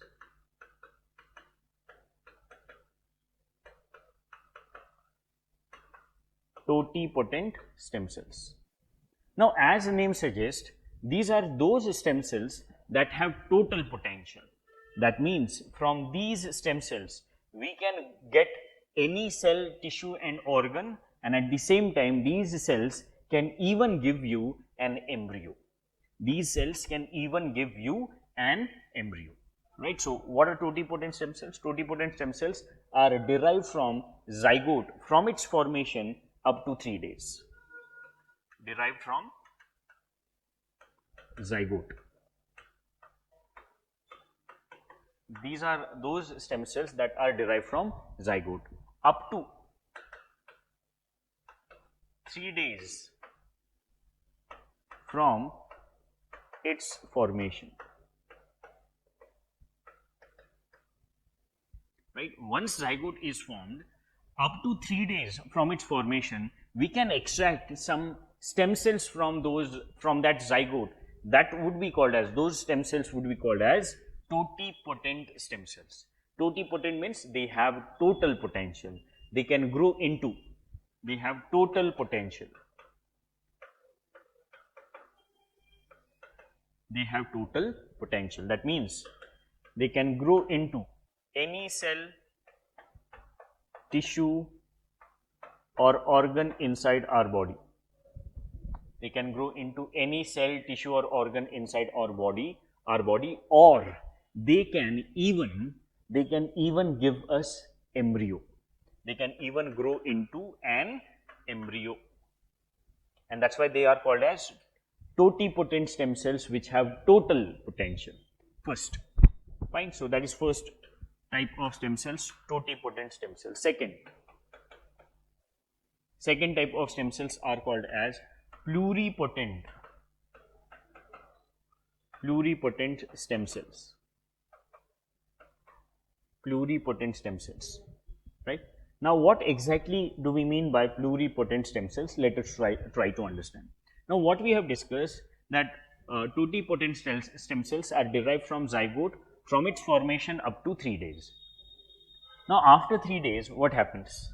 Zygote gets transformed into a double layer structure called as blastocyst. After 3 days, zygote gets transformed into a double layer structure. Double layered structure, and this double layered structure is called as, blastocyst. This is called as blastocyst. A double layer structure called as blastocyst is formed from zygote, right? And this blastocyst we referred to in that particular diagram. I'll show you that diagram once we erase this, because if we go back, then all this would be erased. Or let me try.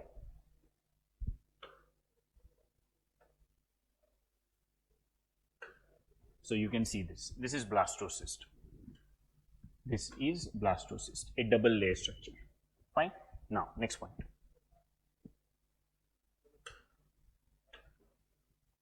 So after 3 days, zygote develops into blastocyst. Blastocyst has 2 layers.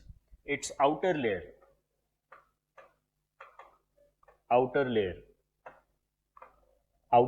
of blastocyst consists of stem cells for the formation of placenta.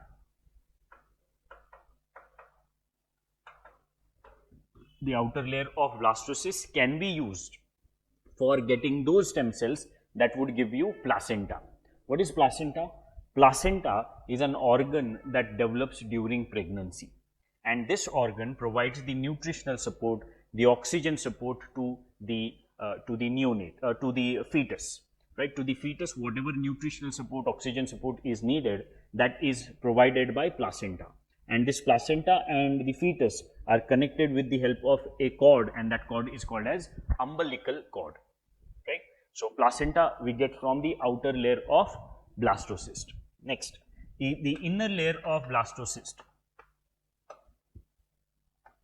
the inner layer of blastocyst consists of stem cells for the growth of embryo, right? Inner layer of blastocyst consists of stem cells for getting embryo. So, inner layers can provide us embryo. Fine. Now, when you take these cells, when you take these stem cells from the inner layer, those inner layer stem cells have the potential to grow into any cell, tissue or organ inside our body. But it won't give you a fully functional embryo. Why? Because for that embryo to function, it would need nutritional support, and that is provided by placenta. Fine. So, what are pluripotent stem cells? From where do we derive them? We derive them from the inner layer of blastocyst. From the inner layer of blastocyst, we take some stem cells, and those stem cells have the pleural potential. These stem cells have pleural potential. These stem cells have pleural potential, and this pleural potential means they can provide us any cell, tissue or organ inside our body, but not embryo, and hence they are called as pluripotent stem cells, not totipotent stem cells. Why? Because totipotent stem cells also give you an embryo. It is not possible with the help of pluripotent stem cells. Fine, I hope this is clear to you. Now, as pluripotent stem cells are derived from the embryonic cells, they are also called as embryonic stem cells.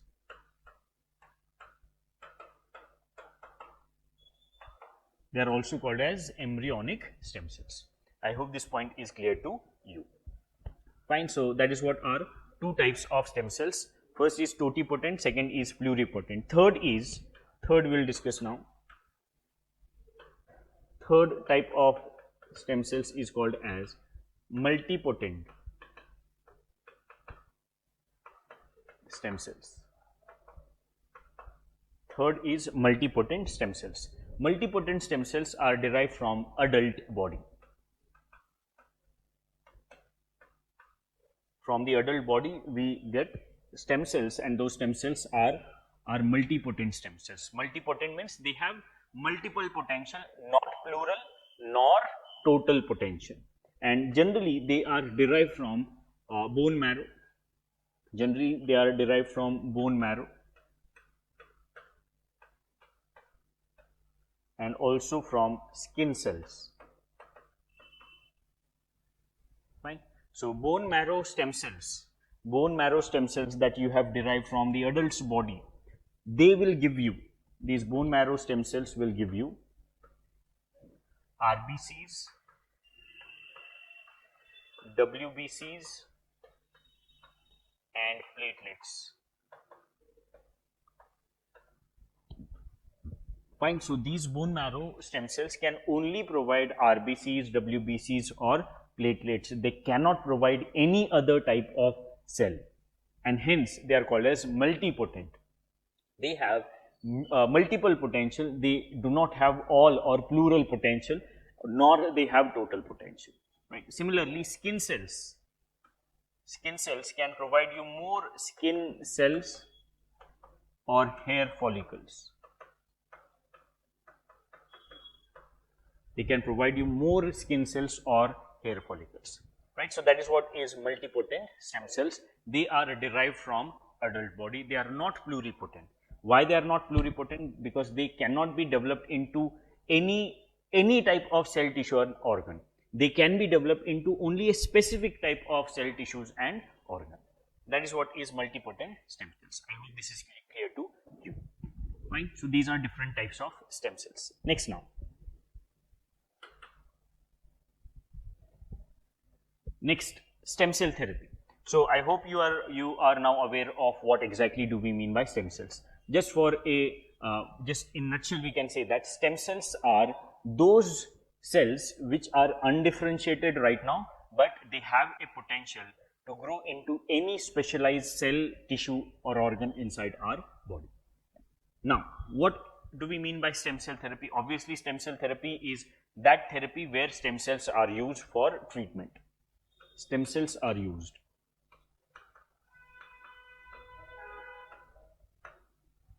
right, where stem cells are used. Now, what stem cells do?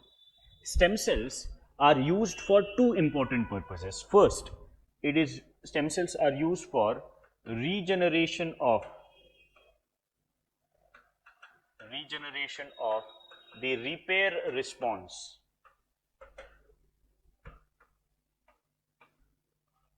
of cells, tissues or organs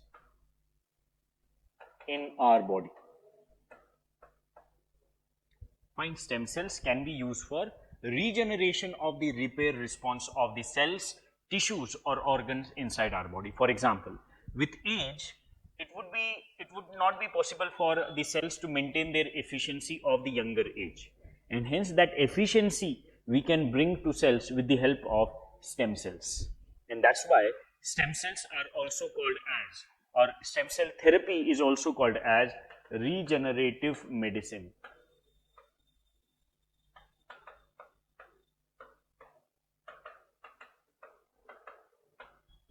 Regenerative medicine, you should remember this term. Stem cell therapy is regenerative medicine because it regenerates the repair response of our body. Fine. And this kind of use is especially important for diseases like Parkinson's disease and Alzheimer's disease. For Parkinson's and Alzheimer's disease, which are generally related with the degeneration of nerve cells, we can use stem cell therapy. Fine, so that is one. Second is for the production of organs.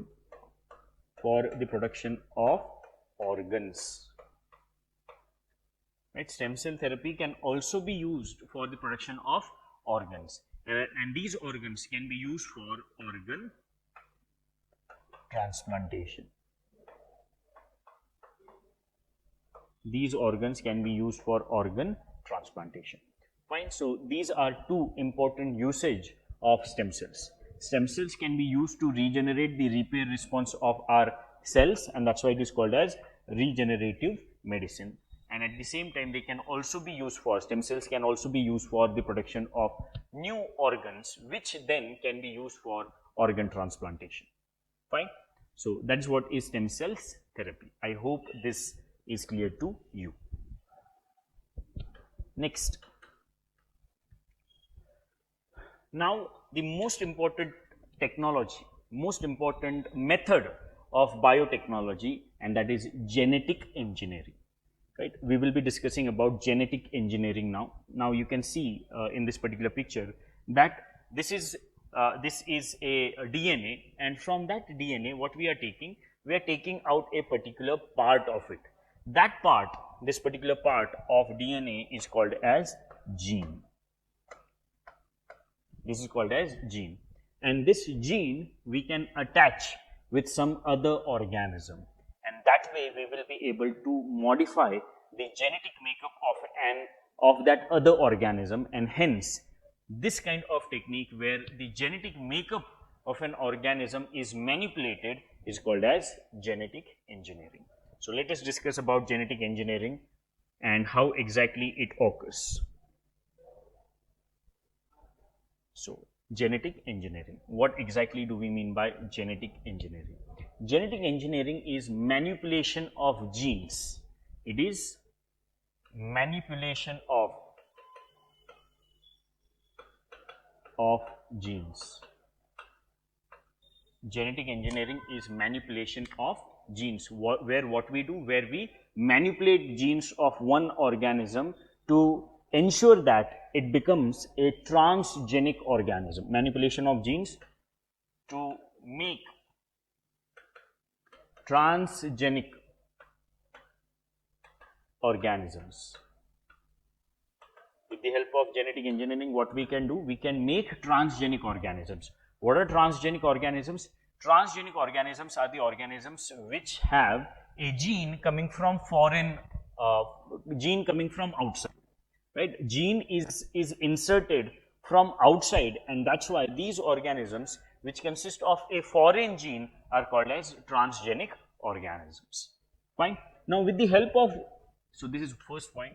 Second point, Now, with the help of genetic engineering, what we are doing? We are carrying out recombination of DNA of the other organism. Why? Because that other organism's genetic material will be getting a foreign gene, and hence this is a kind of recombination of DNA. It leads to recombination of DNA. It leads to recombination of DNA in the other organism. That means where foreign genes have been inserted in that particular organism, there is a modification of the genetic material. That means modification of DNA. This kind of technology where there is a recombination of genetic material is happening, is carried out through genetic engineering, and the technology used for it is called as recombinant DNA technology. This is carried out with the help of a technology called as recombinant DNA technology. It is called as recombinant DNA technology. Fine. In short, it is also referred as rDNA technology. rDNA technology. Fine. So that is what is genetic engineering. With the genetic engineering, what we are able to do, we are able to manipulate genes. And as we are able to manipulate genes, it is possible for us to use genes of one organism into genes of other organisms. As other organism is getting a new gene, it will be considered as, it would be called as a transgenic organism. And in this particular other organism, the genetic material is getting modified, and the technology that is used for the modification of genetic material of this other organism is called as recombinant DNA technology. I hope this point is clear to you. Fine. Now, how exactly it works?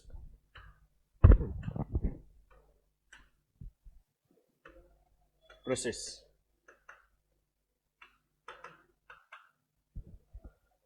How exactly genetic engineering is carried out? So, in order to carry out genetic engineering, firstly you need a donor cell.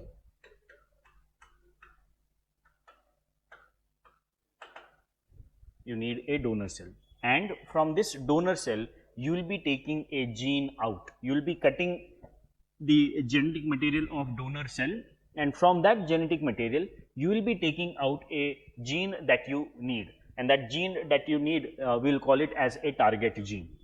So, from donor cell what happens? Target gene is extracted with the help of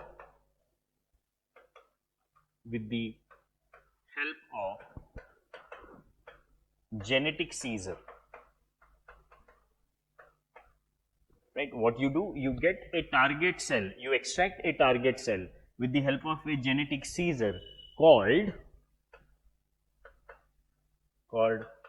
restriction enzyme.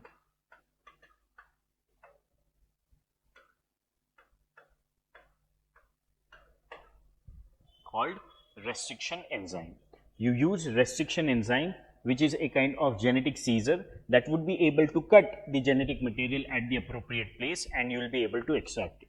You can extract that cut gene.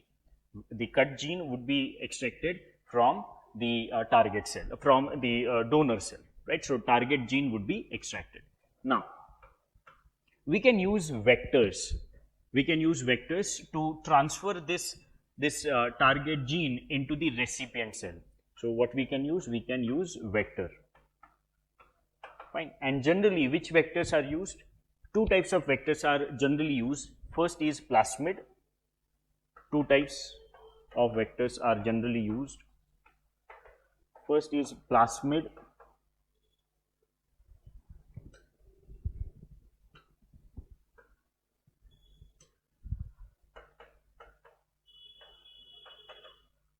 Plasmid. What is plasmid? Plasmid is a chromosome, is a circular chromosome present in bacterial cell. So that plasmid can be used as a vector, or we can use viruses as vector. Viruses would be used as a vector. Why?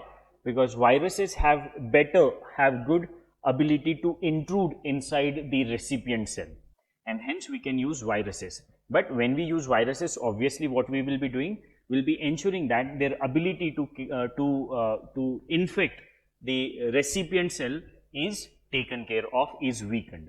We ensure that the ability of virus to carry infection is weakened. Fine. So that way we will be using vector. Now in this vector, what we do, we add this target gene. Target gene would be added, right? And now as target gene is added, we use DNA ligase enzyme so that this target gene would be able to attach with the genetic material of the vector. DNA ligase, which is also an enzyme. DNA ligase is used to attach target gene into the genetic material of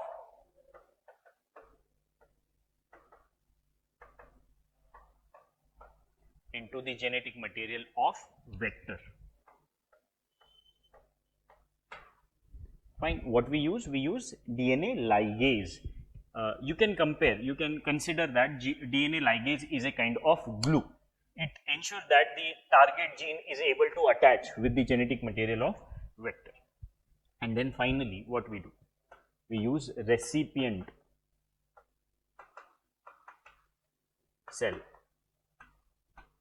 We use recipient cell.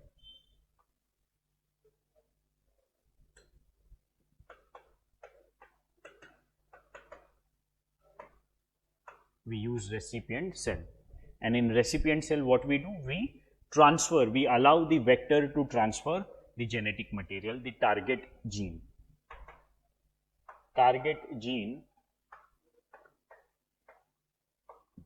is inserted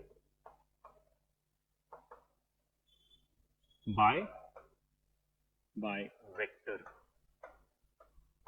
What vector does? Vector inserts the target gene into the recipient cell. Fine. So that is how genetic engineering works. Now once a recipient cell gets target gene from the vector, what will happen? The genetic material, the genetic structure of this recipient cell would be modified, and hence as it is getting an additional gene from outside, it would be able to show, this recipient cell will be able to show some additional characteristics, some additional traits, and that is what is the objective of genetic engineering.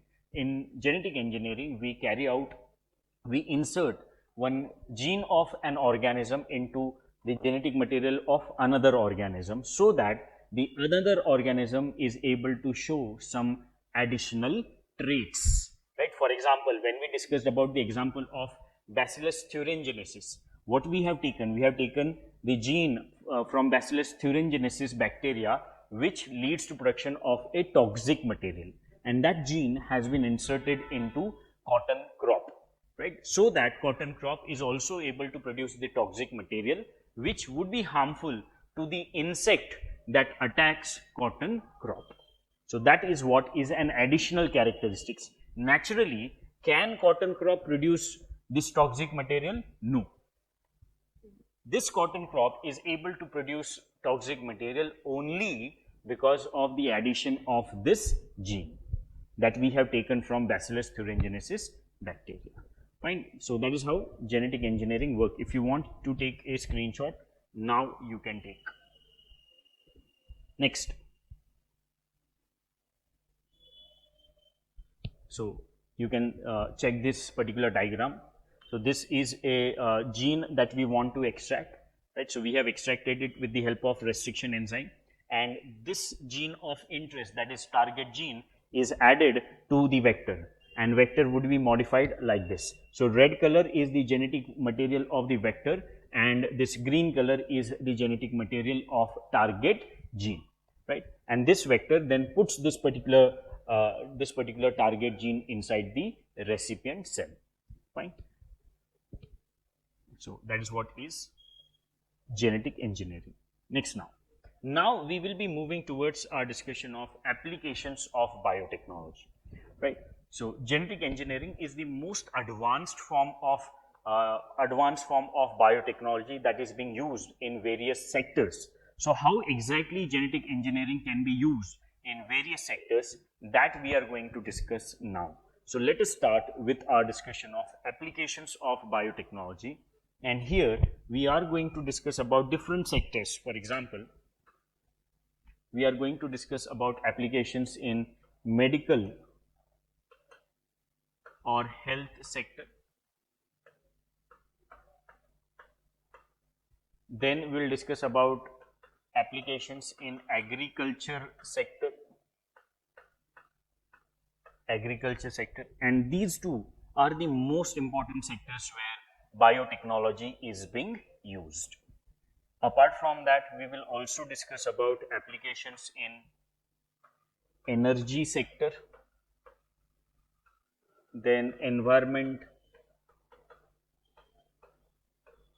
application for environment protection, and then DNA fingerprinting. Fine, but most important are these two. So let us discuss about the applications of biotechnology in different sectors, starting with medical sector. In medical sector, where exactly do we use biotechnology? The most important application of biotechnology in medical sector is gene therapy.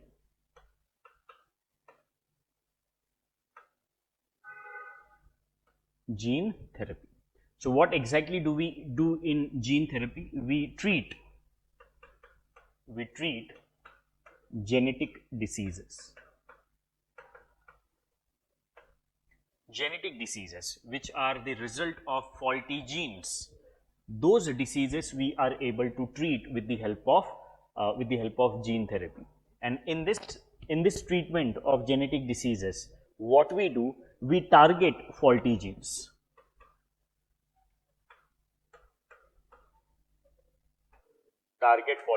These genes which are faulty maybe they have undergone mutation, and as a result of mutation, they are not able to produce intended protein. They are producing some other protein, leading to some kind of diseases, some kind of abnormalities in the person where those mutations of genes have been seen.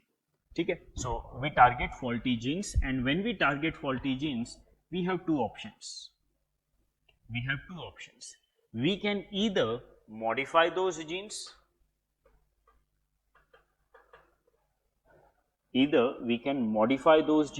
or we can silence those genes. Fine.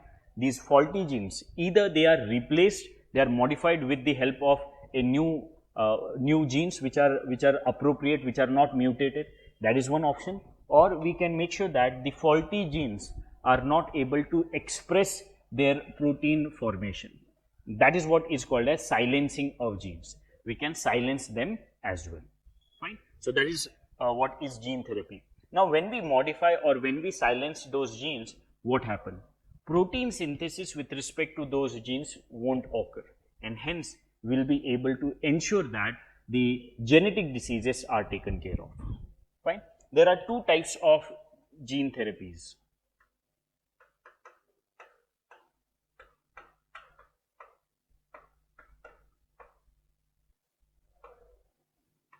There are two types of gene therapies. First is called as somatic cell gene therapy. Somatic cell gene therapy. And second is called as germline cell gene therapy.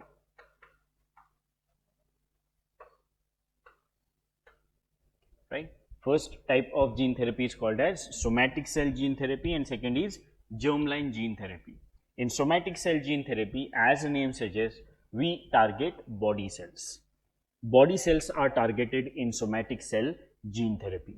Now, body cells are many, and that's why it is difficult to carry out somatic cell gene therapy, where all the somatic cells gene or genetic material we will have to modify or silence, and that's why it is difficult to carry out somatic cell gene therapy. But on the other hand, in germline cell gene therapy, what we do, we target those cells that lead to production of gametes.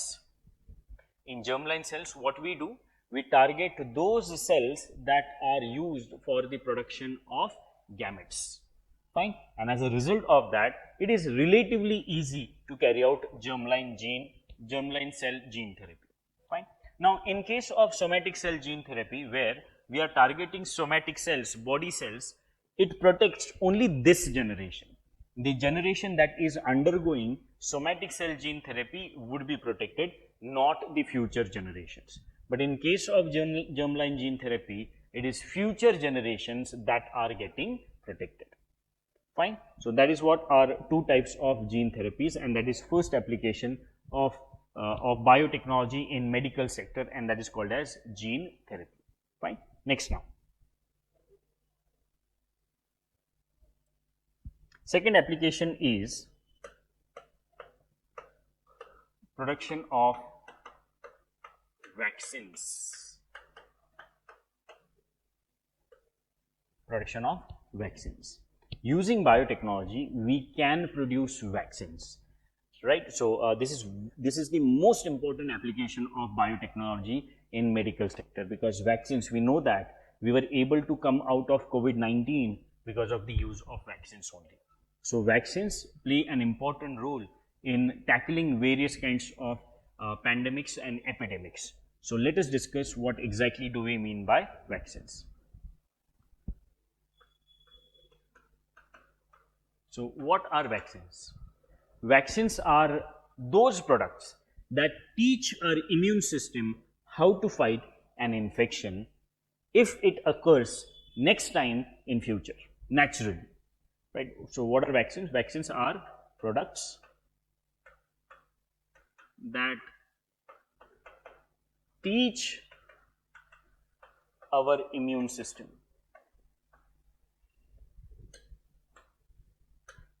Vaccines are the products that teach our immune system. They teach our immune system. What do they teach? They teach our immune system how to fight an infection. How to fight an infection. What they do? They teach our immune system how to fight an infection if it occurs naturally in future. In future, if this infection occurs naturally, how we are supposed to fight it, that we will be able to get, that idea we will be able to get from the use of vaccines. Fine. So that is what is vaccines' role. I hope this point is clear to you. So what happens? One more point and then we'll discuss what exactly are vaccines. Vaccines are weakened form of an antigen.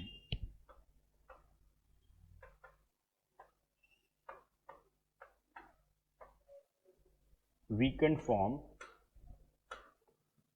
of an antigen. Right, vaccines are a weakened form of an antigen. Now, what exactly do we mean by vaccines? Let us try to understand. So, vaccines are weakened form of an antigen. Antigen means a foreign material, right? The foreign material, like let's say viruses, bacteria that enter in our body. With those viruses and bacteria, their proteins are also entering in our body. So those proteins that enter in our body with antigen, with the foreign materials, are called as antigen. Proteins associated with foreign materials are antigens. Fine. Now these antigens are recognized by our immune system as foreign, and that immune system will produce a response in the form of production of antibodies, so that these foreign materials are removed from our body. So that is how our immune system works naturally. Now vaccine, what it does? Vaccine also uses antigen. Vaccines also use antigen, but this antigen is a weakened form of antigen. That means the ability of antigen to carry infection is reduced in vaccines. In vaccines, what we do, we use foreign materials, protein itself, but the ability of this foreign material to cause an infection has been reduced in case of vaccines. Fine. Now once we have used this kind of antigen which is weakened, and when it is inserted in our body, what happens? Our body or our immune system recognizes it as foreign. This vaccine or the weakened form of antigen would be recognized by our immune system as foreign, and it will produce a response to flush this foreign material out, right? And that response would be primarily in the form of production of antibodies. This response of the immune system with respect to the foreign material entering in our body would also be remembered, would also be stored in the memory cells, so that in future, naturally, if the same antigen enters in our body, our immune system knows how this infection is to be fought with. Our immune system now knows how exactly we are supposed to fight this particular infection, and that way it will be able to generate the antibodies in short span of time, so that the infection which is occurring naturally next time, it would be taken care of. That is what is the role of vaccines. Fine. So in the development of vaccines also we use biotechnology. Why? Because we have to ensure that the antigen has been weakened, and there, more often than not, these days we are using genetic engineering. I hope this point is clear to you. Fine. Now there are different types of vaccines that you should be aware of. So let me refer to those types of vaccines.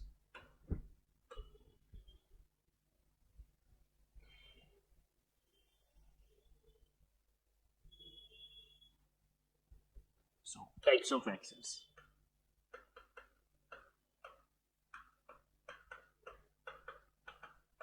Now traditionally we have used different types of vaccines. For example, first is live attenuated vaccines. Live attenuated vaccines. Here the antigen is live but weakened. That is called as live attenuated vaccines. Second is inactivated vaccines.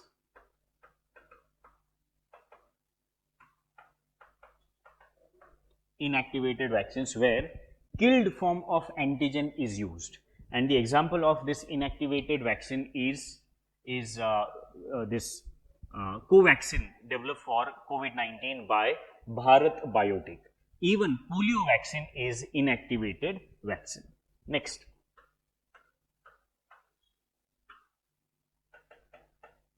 subunit vaccine. Subunit vaccines are those vaccines where a part of an antigen would be used to teach immune system. Not entire antigen would be used, a part of it would be used, and that's why it is called as subunit. Next, conjugate vaccines. In conjugate vaccines, what we do, we use two different antigens, we attach them and then we use it as a vaccine, and that's why it is called as conjugate vaccine. Next is toxoid vaccine. Toxoid vaccine. So in toxoid vaccine, what we use weakened form of toxin produced by an antigen. Weakened form of toxin would be used for the vaccines, and that's why it is called as toxoid vaccine. Example is tetanus. Tetanus vaccine is toxoid vaccine. So these are some traditional vaccines, but these days we are developing some genetic vaccines where genetic material is used. So they are DNA vaccine and mRNA vaccines. DNA vaccines and mRNA vaccines are the advanced form of vaccines that we are using these days. mRNA and DNA. So DNA is the genetic material. So the genetic material of an antigen would be used as vaccine. mRNA is the messenger RNA.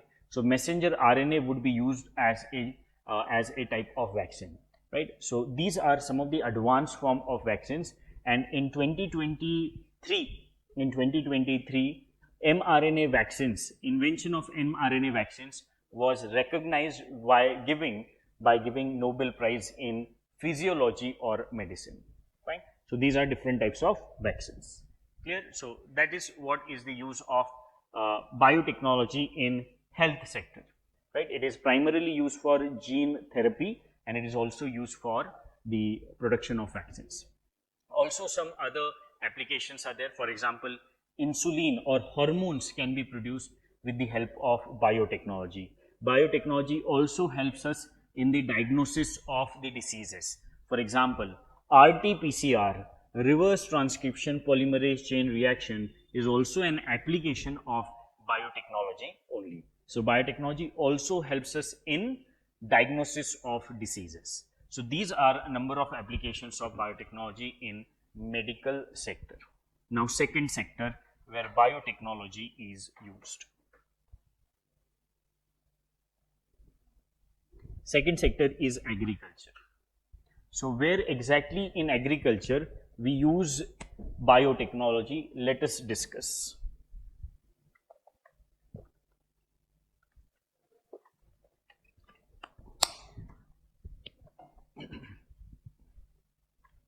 So in agriculture sector, the most important application of biotechnology in the agriculture sector is production of genetically modified crops.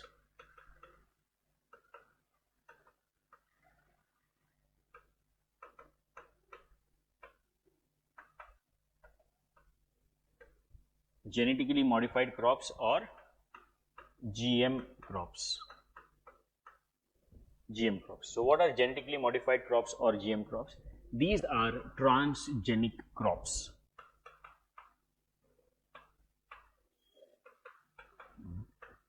Transgenic crops. And what do we mean by transgenic crops? Transgenic crops means those crops which have a genetic material coming from outside. Right? We have discussed this example. Example of transgenic crop is BT cotton. BT cotton. Where what we have done, the genetic material of BT, that is Bacillus thuringiensis bacteria, is inserted into cotton, and that's why this cotton is no more a natural cotton. It is a transgenic cotton where a foreign genetic material is being used. Fine. So that is what is genetically modified crops, where a foreign gene is being used in a crop. And which technology do we use for this?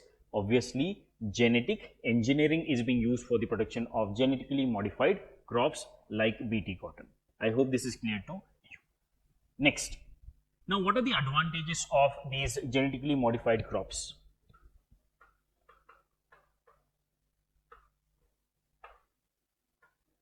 What are the advantages of genetically modified crops? First, they are pest resistant,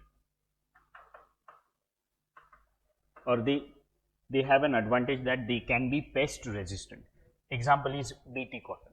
BT cotton is pest resistant. It can produce toxic material, and that's why that toxic material would be harmful to the pest or to the insects like pink bollworm. So that is first advantage. Second, they are climate resilient. They are climate resilient crops. Climate resilient means they would be able to withstand even in the harsh climatic conditions. Even in the harsh climatic conditions, they would be able to withstand. That is what is one of the important advantage. Next, they have high nutritive value. Genetically modified crops also have high nutritive value. Example is golden rice, but golden rice is not used in India. In India, only one genetically modified crop is used, and that is BT cotton. Next, they help us reduce use of fertilizers and pesticides. Fine. So they help us reduce use of fertilizers and pesticides, and as a result of that, the environmental pollution can be reduced. Input cost of farmers can also be reduced.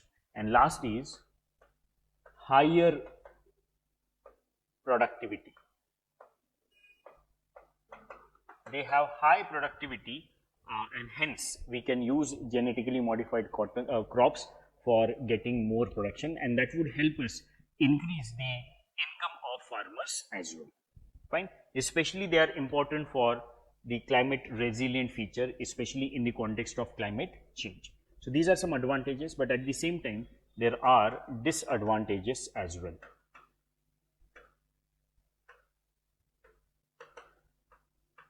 What are the disadvantages of genetically modified crops? First and the most important disadvantage is that it may lead to loss of biodiversity.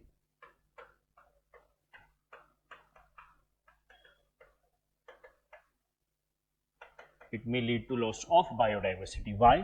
Because when BT cotton is introduced in India, from in entire country, we are using same type of cotton, and that is BT cotton.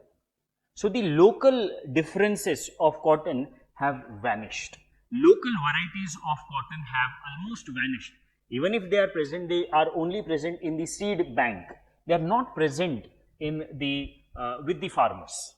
So that is one of the problems, that they lead to loss of biodiversity. Right? Some genetically modified crops are also herbicide tolerant. Right? They can also be herbicide tolerant. For example, there is a genetically modified crop that is being introduced, not introduced as of now, but there are processes going on to introduce it. It is called as genetically modified mustard. That genetically modified mustard is herbicide tolerant. So if a genetically modified crop is herbicide tolerant, what will happen? The use of herbicides would increase, and that would lead to loss of even those, it would lead to loss of even, or it would lead to formation of a super weed, right? So excessive use of herbicides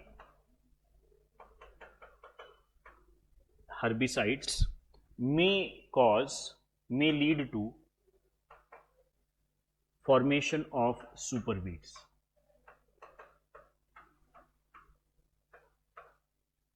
Super weeds. Fine. So what exactly do we mean by this? Now we are saying that there is a crop, GM mustard, genetically modified mustard, which is herbicide tolerant. So if this crop is herbicide tolerant, that means farmers will be able to use more and more herbicides, right? Farmers will be able to use more and more herbicides to tackle the problem of weed that is growing in the crop, right? That is growing in the agricultural field. So as a result of excessive use of this herbicide, a stage will come in future where such a weed will develop which will be able to tolerate this herbicide, and that weed would be called as super weed. Fine. So that is also a disadvantage. Next, dependency of farmers on multinational companies, MNCs, increases. Fine. As a result of the genetically modified crops, what will happen? farmers will be compelled to depend on multinational companies for the genetically modified crop seeds. For the genetically modified crop seeds, farmers will have to depend excessively on MNCs, and these MNCs, as they are motivated by profit, they would increase the cost of genetically modified seeds almost every year, and that's why the cost of production would increase for farmers, and that is one of the loss that farmers will have to face. Fine. So these are some of the disadvantages of genetically modified crops. In India, right now we are using only one genetically modified crop, and that is BT cotton. But there is a process going on for the introduction of genetically modified mustard as well. Fine. I hope this is clear to you. Next now.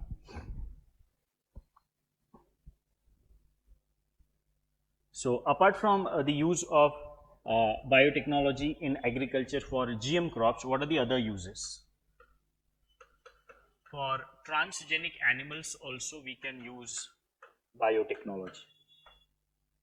Transgenic animals, that means those animals which will be having a foreign gene. As a result of use of transgenic animals, what happens? There would be more production of, let's say, milk, there would be more production of eggs that we will be able to ensure. With the help of transgenic animals, we can increase the production. Even these transgenic animals would be able to sustain even in the harsh conditions. Their growth rate would be higher. So that is what is transgenic animals that can be developed with the help of biotechnology. Also, biotechnology can be used for the production of biofertilizers. They can also be used for the production of biofertilizers. For example, we know that there are some nitrogen fixing bacteria that are present in nature, right? For example, rhizobium. We can culture them, we can provide them good conditions so that they will be able to grow in large numbers, and once they grow in large numbers, we can use them and we can apply them in soil so that the nitrogen fixation ability of the soil would be more. So these are agricultural applications. Next is in energy sector. Biotechnology can also be used in energy sector.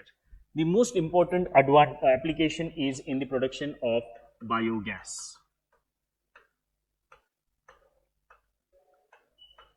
Biotechnology can be used for the production of biogas, and this is the most important application of biotechnology, where we will be using various kind of biomass, like let's say animal waste, human waste, etc., and that waste would be treated by, let's say converted by the bacterias into a biogas, right? So that is one of the most important applications in the energy production. Also, there are experiments going on with respect to the use of bacterial fuel cells.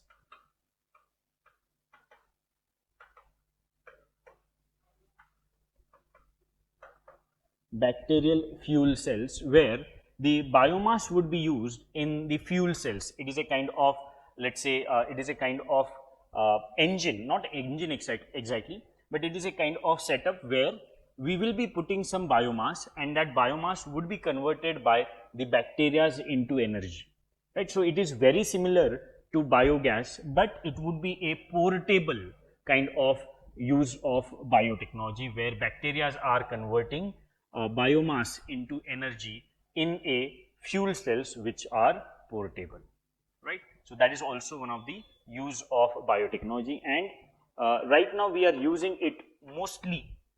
Biotechnology right now is being used for the production of ethanol and biodiesel.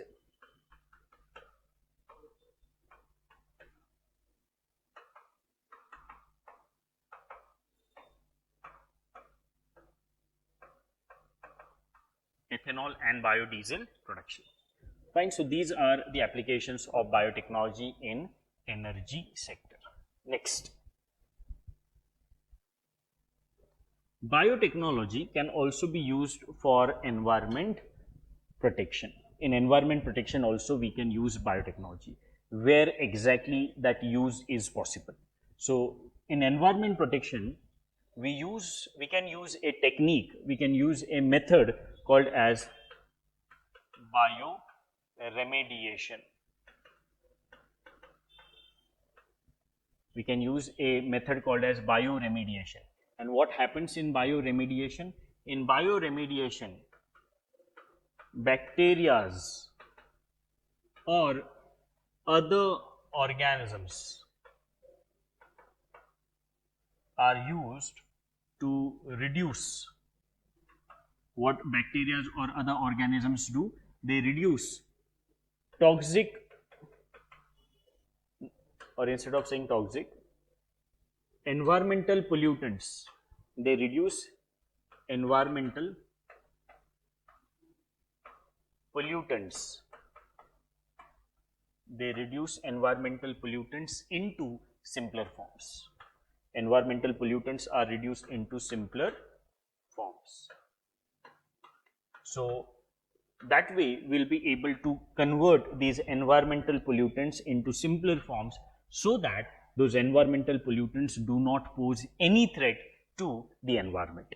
So that use of bacteria for taking care of environmental pollutants is called as bioremediation, right? Not only bacteria are used, other organisms can also be used. For example, when we use plants for bioremediation, when we use plants for taking care of environmental pollutants, it would be called as, the process would be called as phytoremediation, right? So other organisms can also be used in environment protection. Next is DNA fingerprinting, right? So DNA fingerprinting, last application is DNA fingerprinting. So what exactly is DNA fingerprinting? It is a technique used to identify. It is a technique used to identify an individual uniquely, right? We can identify an individual uniquely using genetic samples. Using genetic samples, we can identify an individual uniquely. This kind of technique, where genetic samples, genetic material is used to identify an individual uniquely, is called as DNA fingerprinting. It is called as DNA fingerprinting. Fine. This is the technique that is especially used in crime investigation, right? You must have seen in various web series and in movies, they collect samples of hairs, they even collect samples from the skeleton and all. So that kind of technique, where the samples of the genetic material are extracted from these cells like hair follicles or from the bone marrow of the bone, that is called as DNA fingerprinting. And that's those samples, those genetic material samples would be used to identify a particular person uniquely, and that is called as DNA fingerprinting. And this is especially important for the investigation of crimes. Fine. Even we can identify dead bodies with the help of DNA fingerprinting. Next now. So this is also one of the important applications that we have of biotechnology. So that is about our discussion of applications. Two more points are there, but before we discuss those points, you can check this application of RAO'S Academy for competitive examination. It is available on Google Play Store, and also you can check these two test series. First is for UPSC Prelims examination 2025, and second is APPSC Group 2 Mains examination 2024. Fine. So next now we will discuss one more topic, and that is related to Human Genome Project. It is abbreviated as HGP. Fine. So first of all, what is genome? What is genome? Genome is entire set of genetic material, right? Entire set of genetic material of an individual species would be called as genome, right? Genome is entire genetic material of individuals of a species. That would be called as genome. Fine. So, for example, we human beings have different genes, right? So, in human beings, almost 99.7% genes are common to all humans, and we have 0.3% genes which are unique to each human. So, all these genes, that means all these 99.7% genes and also those genes which are unique to human beings, all these genes are called as genome of humans. It is called as genome of humans. Fine. Now, in the USA, they have carried out one experiment wherein they have tried to understand the genetic material of which human beings are made up of, and that project is called as Human Genome Project. So, Human Genome Project was carried out in the USA to identify the genetic material of which human beings are made up of. There are two phases of this Human Genome Project. So, HGP has two phases. First phase has already been carried out. It is called as HGP read. It is called as HGP read. Where? So, this experiment was carried out from 1990 to almost 2003.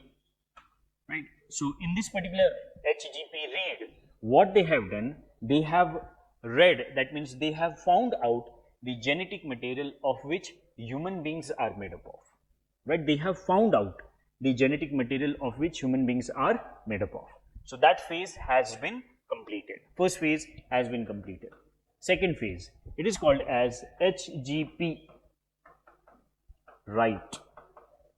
It is called as HGP write. So, in HGP write, what are they doing? So, HGP write is going on right now. It has been initiated in 2016, almost in 2016. This HGP write has been initiated. And in HGP write, now what they want to do? In HGP write, they want to create the genetic material of humans in laboratory. In laboratory, genetic materials of humans would be created. With the help of this creation of genetic material, they want to produce organs, and even it can be used, HGP write can be used for designing babies. Babies can be designed with the help of HGP write experiment that is going on right now. Fine. So, that is what is Human Genome Project. HGP read has been completed where the genetic material of humans has been collected. All genetic material of humans has been collected. And in HGP write, which is going on right now, they are trying to create genetic material of humans in laboratory. Fine. So, that is what is HGP project. Now, on the lines of HGP project in India, there is a project called as Genome India project, which has been completed this year in 2024, almost in the month of March. This has been completed. This is Genome India project, GIP. In this GIP, what we want to do? In GIP, samples of genetic material of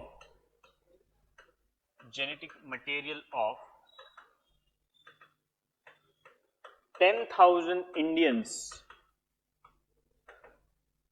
has been collected. Right? In this particular experiment in GIP, what has been done? Genetic material of 10,000 Indians has been collected. Fine. So that this particular genetic material of 10,000 Indians would act as a reference of the genetic material of which human beings are made up of in India. Right. So, with this genetic material of 10,000 Indians, what we are able to understand? We are able to understand what kind of genes are present in the Indian population. That is what is Genome India project. This Genome India project has been implemented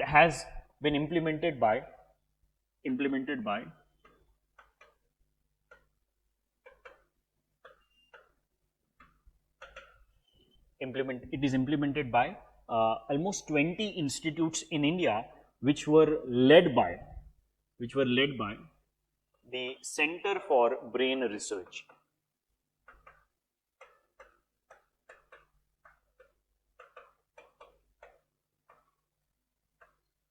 The Center for Brain Research at Indian Institute of Science, Bengaluru. Indian Institute for Science, Bengaluru. And in this particular experiment, what we have done, we have understood the genetic material of which human beings in India are made up of. Fine. Now, this genetic material can be used to understand which are the genes that make Indians vulnerable for various diseases. For example, you must be aware India is a country which is considered as the diabetes capital. So, what are the genes that make Indians vulnerable to diabetes? That we will be able to understand with the help of this particular experiment called as Genome India experiment. Right. So, with this particular experiment, we will be able to understand to which genes human beings in India are vulnerable. I hope this point is clear to you. And this is one of the projects under Ministry of Science and Technology. It has been completed. Fine. I hope this is clear to you. So, these are some of the important applications for which biotechnology can be used. So, we have completed our discussion of biotechnology chapter as well. So, you can even check the initiatives of RAO'S IS Academy. So, these are some of the important initiatives. So, these are some of the social media channels that you can follow. And then again, you can check this app of RAO'S Academy for Competitive Examination, which is available on Play Store, and also you can check these two test series. Thank you.